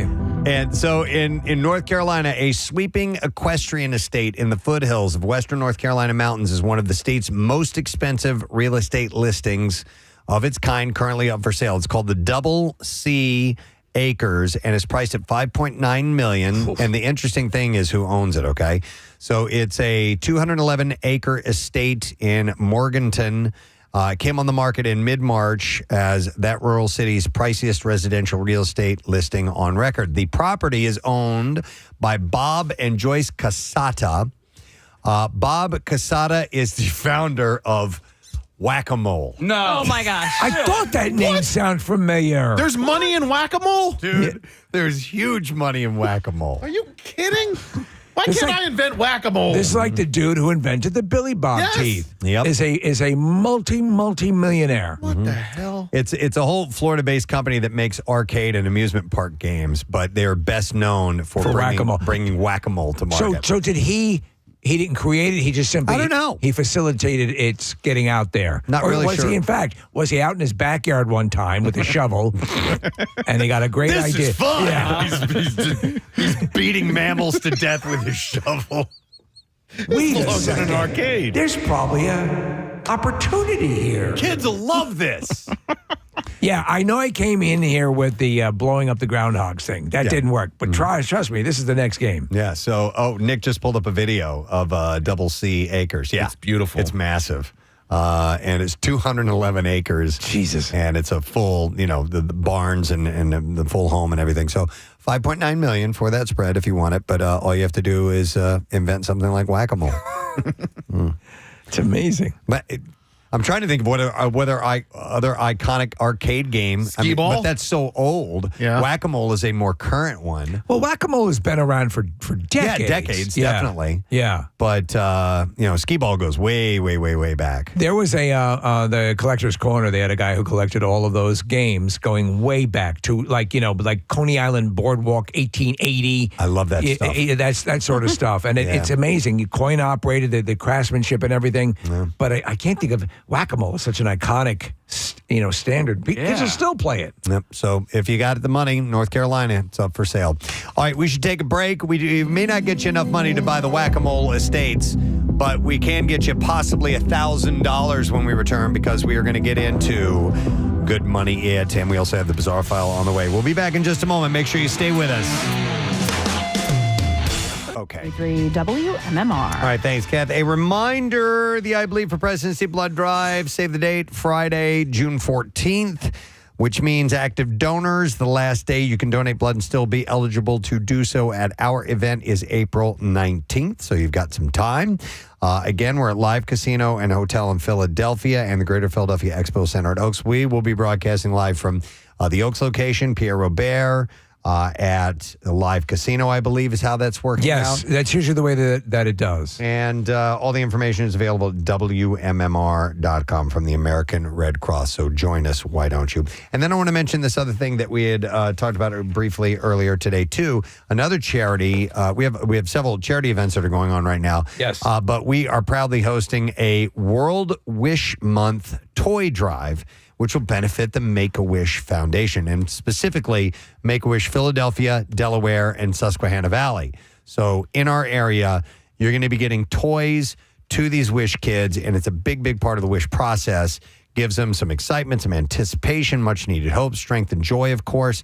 And it's easy to do because there's a wish list. And you can go to the community events button at WMMR.com, and you can go right to the Amazon wish list, make the donation, and boom, you're done. I just did it. So I'm looking up. Oh, awesome. Yeah, it's easy to get to. Very cool. And MMR and Make-A-Wish share a birthday, April 29th. So we are going to celebrate on April 29th with Make-A-Wish this year. And all the toys that our listeners generously supply in between now and then, we're going to give them a gift on our birthday. So it'll be a nice confluence of events at the end of the month. Yep. So if you can, please help out. We would appreciate it. All right, it's time to do this. 93.3 WMMR Philadelphia. It's time for a Good Money It keyword. Got the keyword for you. The word is asset. ASSET. That's what you need to do now. Enter it. ASSET. You have until 15 minutes after the hour to enter it. 3 ways for you to do it at WMMR.com, on the MMR app, or you can text the word asset to our special contest short code number 45911. And then one random entry is going to win $1,000 in our company-wide contest. Each winner gets a call from Beasley, so make sure you answer your phone. Contest rules at WMMR.com, and is sponsored by McLaughlin Plumbing, Heating, and Cooling. 5 chances for you to win each day, of course, and this is our second shot at it, so don't miss each and every opportunity. And we want you to enter that now. Asset, ASSET. Good luck to you. WMMR presents Preston and Steve's Bizarre File. Brought to you by the Dagster. No. And you can buy yours now at any home improvement store. Just $29.99. You fill it up, they pick it up on your schedule. The Bagster, dumpster in a bag. Buy, fill, gone. All right, out of Louisiana. The police are asking for the public's help in finding a woman reportedly wielding an axe at a campsite. According to officers, a man called police telling them that he had been chased out of a wooded area by a woman with an axe. And she was naked. The victim told police that he had been assisting a man in finding his way back to Mississippi and went into a nearby patch of woods to check on him. Yeah. I don't know what that's all about. Let's check out that patch of woods. But while there, the victim said that he was approached by an angry woman who was naked and had an axe. He reportedly told officers that the woman then raised the axe over her head and began to chase him. Wow. As he ran. I would leave that patch of woods. He said the woman was close behind him, but he was able to outrun her and make it to his vehicle. Wait, I was just kidding. Police said the woman was last seen walking down a public road, still unclothed. An arrest warrant has been issued for charges of aggravated assault and obscenity. Anyone with information of the naked woman's location with an axe is asked to call police. Places down there where you just know, just don't go in there. You know, you can tell from the out. Don't go in there. Yep. This is pretty wild. A driver led police on a 45-minute chase on Long Island, drove off a 100-foot cliff into Long Island Sound. Oh, my God. And survived. Wow. Mondays. How many stories have we had of extreme cliff driving off of and the people survive? Yeah, Boy, they're building cars better. Monday's car chase started when police responded to a domestic violence call. The man drove off and reached speeds of up to 100 miles an hour as he crossed back and forth across eastern Long Island. The driver turned onto Sound Road, heading toward the water, and did not stop. A police officer wrote, "Never hits the brakes, never slows down. Hits an embankment at the end of the street, goes airborne over the bluff, off the beach, and into Long Island Sound." The car landed in 3 to 5 feet of water. The man complained of pain but had no visible injuries. I don't know why I feel so weird. And charges against him are pending. So I would spend a lot of time over at the North Shore of Long Island, the Sound, what they used to call the Gold Coast, Great Gatsby area. And they have lots of really steep cliffs. Yeah. Wow. Well, this guy took a jump off of that and lived. A Texas man is suing a local Hindu temple, alleging that it branded his son with a hot iron during a cultural ceremony. Vijay Charuvu said that he did not give his consent for his son to participate in the event in August, during which he alleges several children were branded in front of a group of adults. Yeah, this is horrible. The lawsuit says Charuvu's son was burned on both shoulders against his will, causing extreme pain, permanent skin damage, and infection and emotional trauma. He said, "I was shocked. I didn't know how to handle it. My primary concern is for my son's well-being." The lawsuit names 2 defendants. What does this mean, no regrets? The temple where it happened, and it says the ceremony took place at the temple's parent company, JR Educational Trust. So photos of the 11-year-old child's shoulders in the original complaint shows scabbed over burn scars. Wow. One in the shape of the Hindu elephant god Ganesh. Charuvu's attorney said that a news conference said this is not a ceremony that is widely used across Hinduism. This is something that's a very small sect. And even if the child consented to the branding, it's illegal in Texas to allow a minor to receive such a tattoo or mark. The victim, according to the victim impact statement, the 11-year-old wrote, "They knew what they did was very wrong because they told me to keep it a secret from everyone else. But I had to tell my dad when the pain got worse and it became infected." So we're looking at examples of them, and I don't know if these have healed, but it's hard to tell what they are. Yeah. Charuvu is seeking $1 million in damages to cover the boy's extensive medical treatment as well as the emotional toll of the event. Well, at Munich's Pinakothek der Modern Museum earlier this year, one technician and aspiring artist got to bask in the limelight for a whole 8 hours. The museum in southern Germany on Tuesday confirmed that it had fired a member of its technical staff team after he was found to have hung one of his own paintings in a part of the gallery dedicated to modern and contemporary art. This is interesting. That apparently is where he lives, and that's his mother and father. This son in the corner. And what he did with the smoke coming out of the chimneys. This allows him to share a space with works by... That must be his dog. Andy Warhol for an entire day. The 51-year-old man had smuggled his work into the display in the hope of achieving his artistic breakthrough. Did you say that this turkey is actually your hand? A spokesperson said the employee considers himself as an artist and most likely saw his role in the museum's installation team as a day job to support his true calling. In his role at the museum, the man had access to the gallery space outside of opening hours and so did not raise the attention of security staff when installing the 60-centimeter by 120-centimeter artwork on an empty white wall and a passageway in the Eastern Wing's first-floor gallery. Spectacular. The painting had been hung in the early hours and spotted by staff soon after the museum opened the same day. That looks just like Pacino as Scarface. The gallery said that it had terminated the contract of a member of its technical service team and banned him from entering the premises. Police are investigating the aspiring master over a relatively minor infringement because here's what he's actually being charged with. In order to hang his painting, he allegedly drilled 2 holes in the gallery wall, prompting the museum to file a criminal complaint for willful damage to property.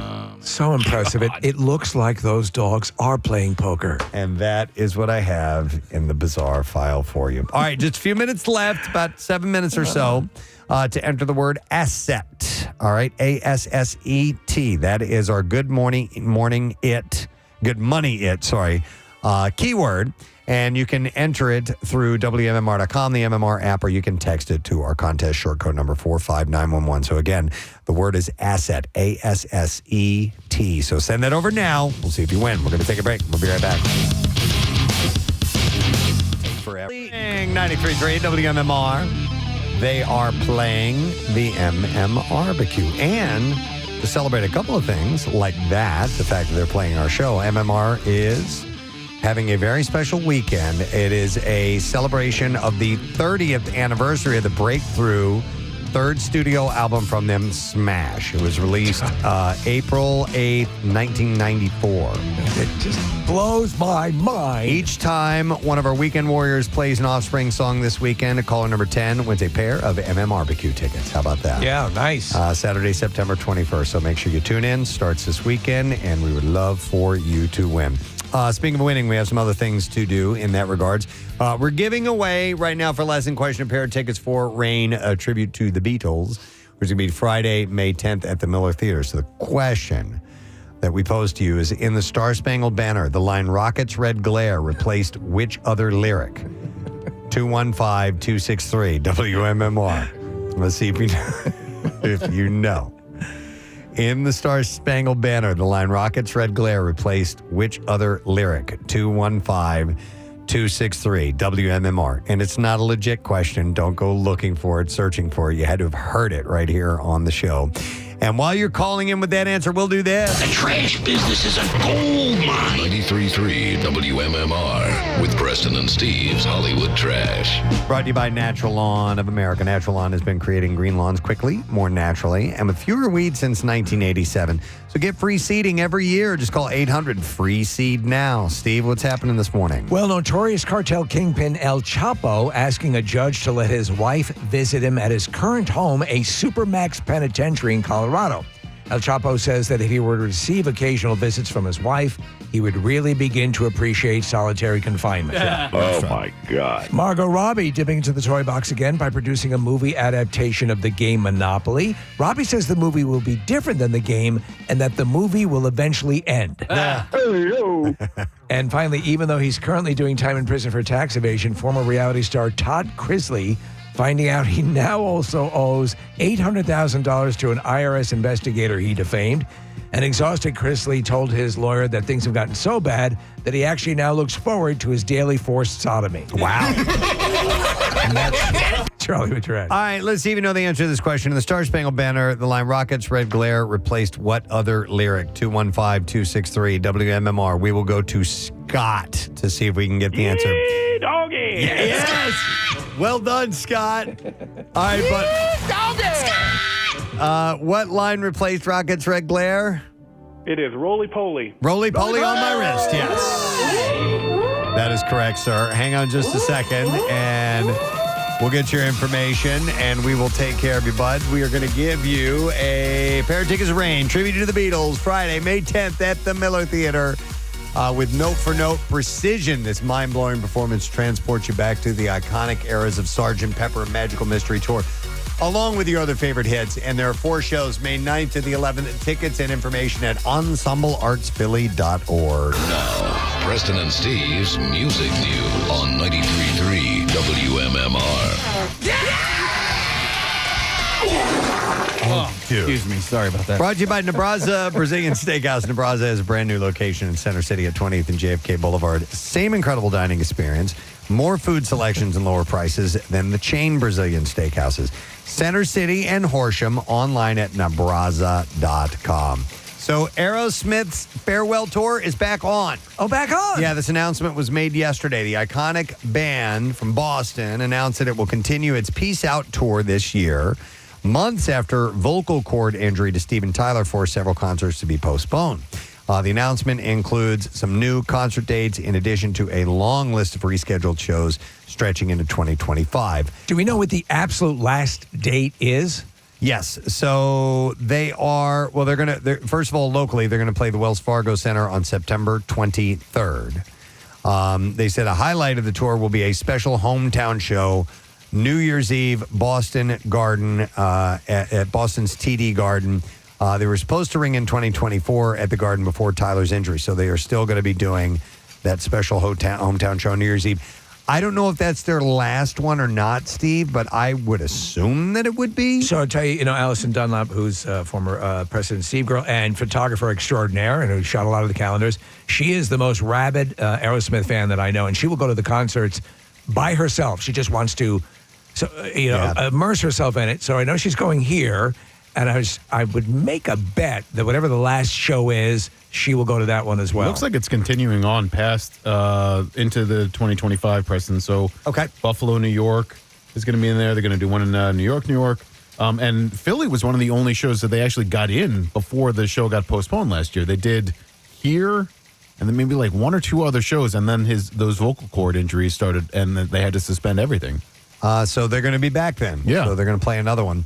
He suffered vocal cord damage during a performance last September. It led to subsequent bleeding. Doctors ordered him to not sing for 30 days. They canceled a handful of shows, and then they postponed the whole thing because the injury was more serious than they initially thought. You remember how he sounded. You can't do that. No, you can't sing Love in an Elevator with that. He had a fractured larynx. So, but in November, he wrote that his throat was on the mend, and then he shared a similar message earlier this year while hosting a Grammys viewing party. But he says he's on the mend and doing better. So there you go. Deep Purple and Yes are joining forces for a summer 2024 North American tour, and they will be in the area. They're going to be playing August 30th in Camden at the Freedom Mortgage Pavilion. Pre-sale has already begun. There's a code through Ticketmaster. It's SMOKE. And general on sale begins Friday at 10 a.m. Deep Purple are continuing to celebrate their landmark 1972 album Machine Head. And Smoke on the Water.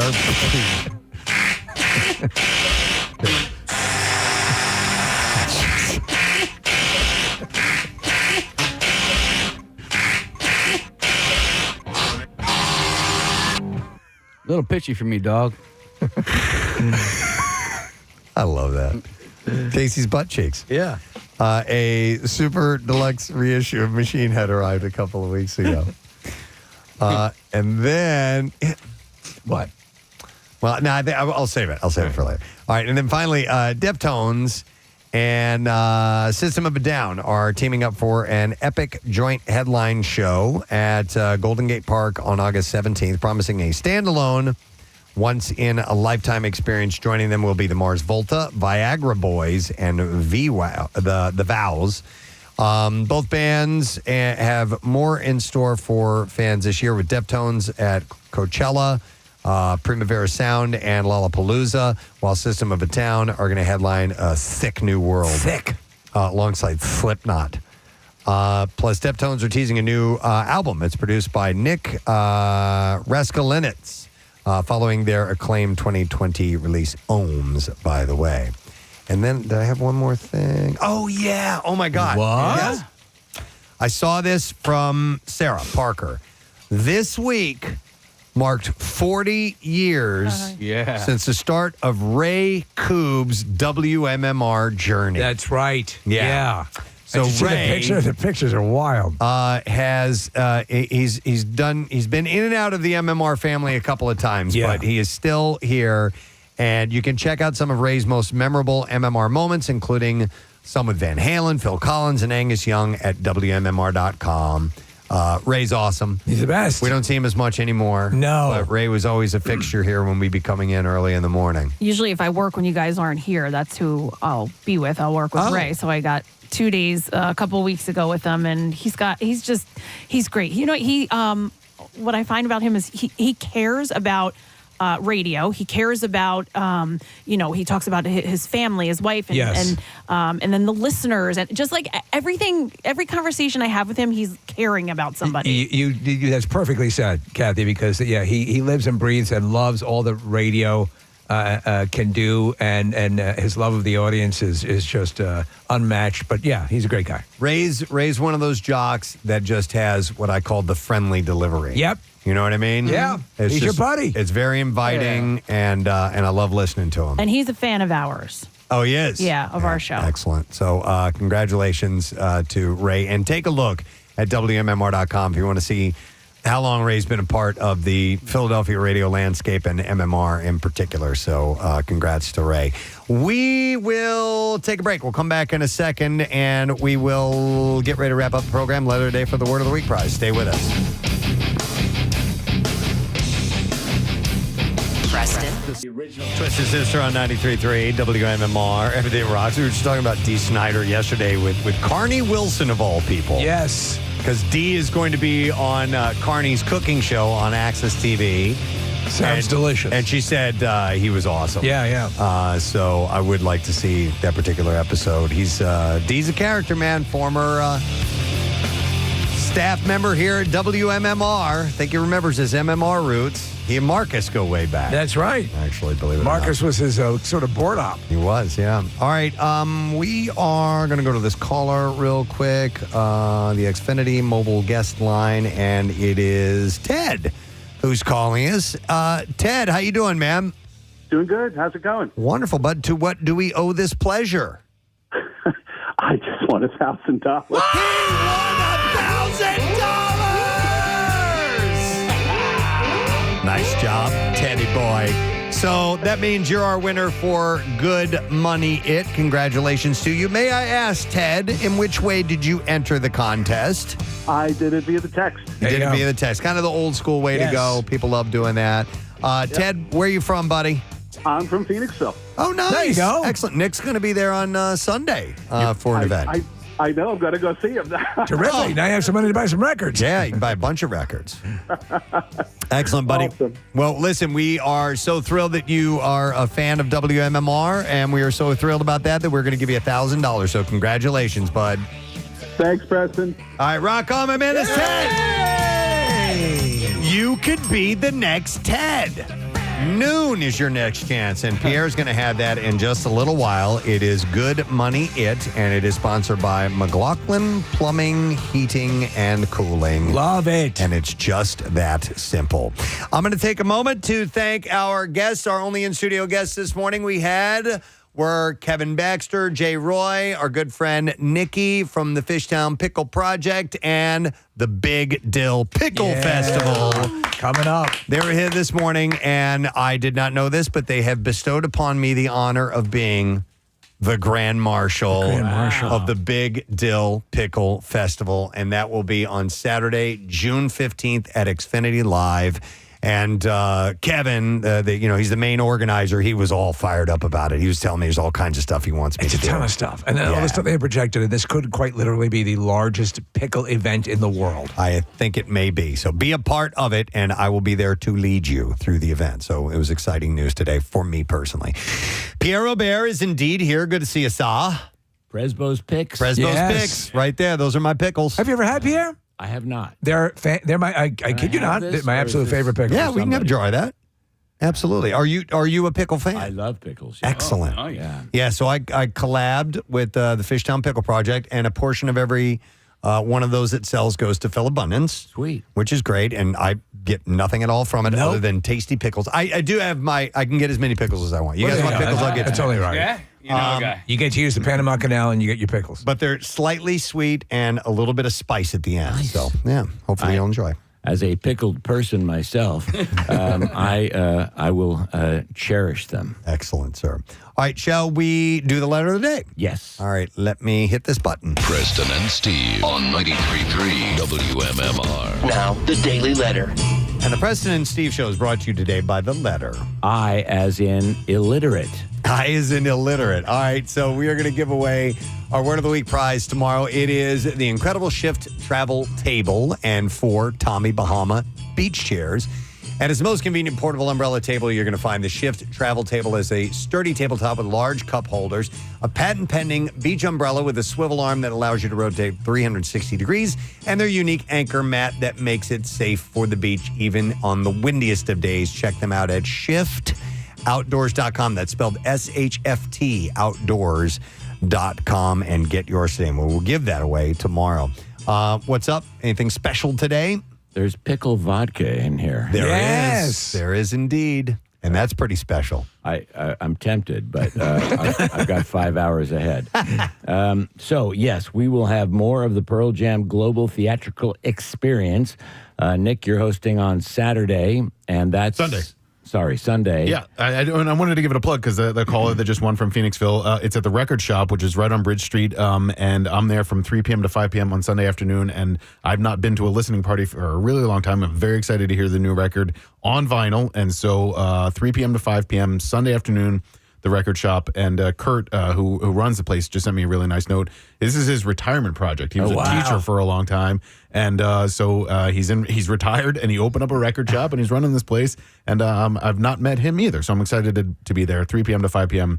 Sunday afternoon in Phoenixville. You will literally spin the black circle. That's right, yeah. A Pearl Jam song. But that's so cool that you're having a listening party in a record store. Yeah, and Pearl Jam picked these places. I mean, there's a whole bunch around the country and around the world, and so they picked places specifically because they were individually owned record shops, and they're like not in the heart of Manhattan. They're kind of outside of town and outside of big cities. So the record shop in Phoenixville is where we're going to be.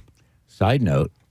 Pearl Jam pickles? Yes. Yeah. Oh. Pearl's pickles? I like it. Pearl's picks? Yep. I don't know. Just a thought. I like it. All right.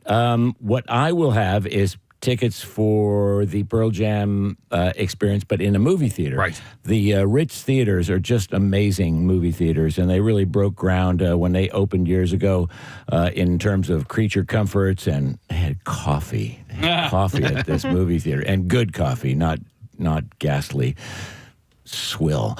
But there, aside from that, that's where we'll have the experience on Walnut Street. And there are other locations, and you can go to WMMR.com, and we have an article on the other locations where you can see this theatrical experience. It's not a video per se, but it's a presentation.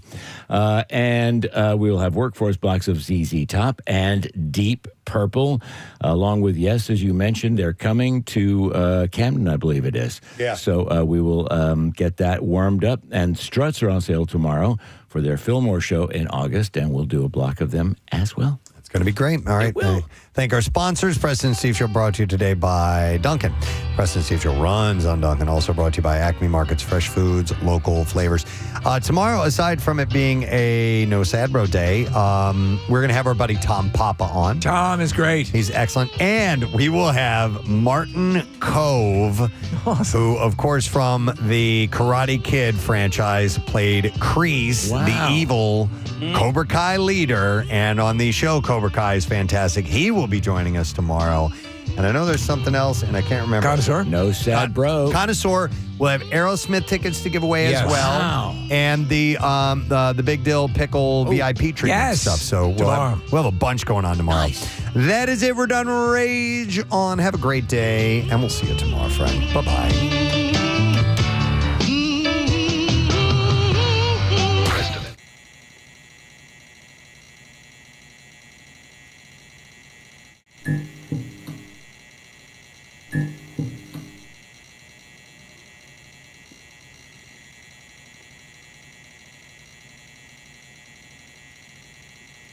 Mm-hmm.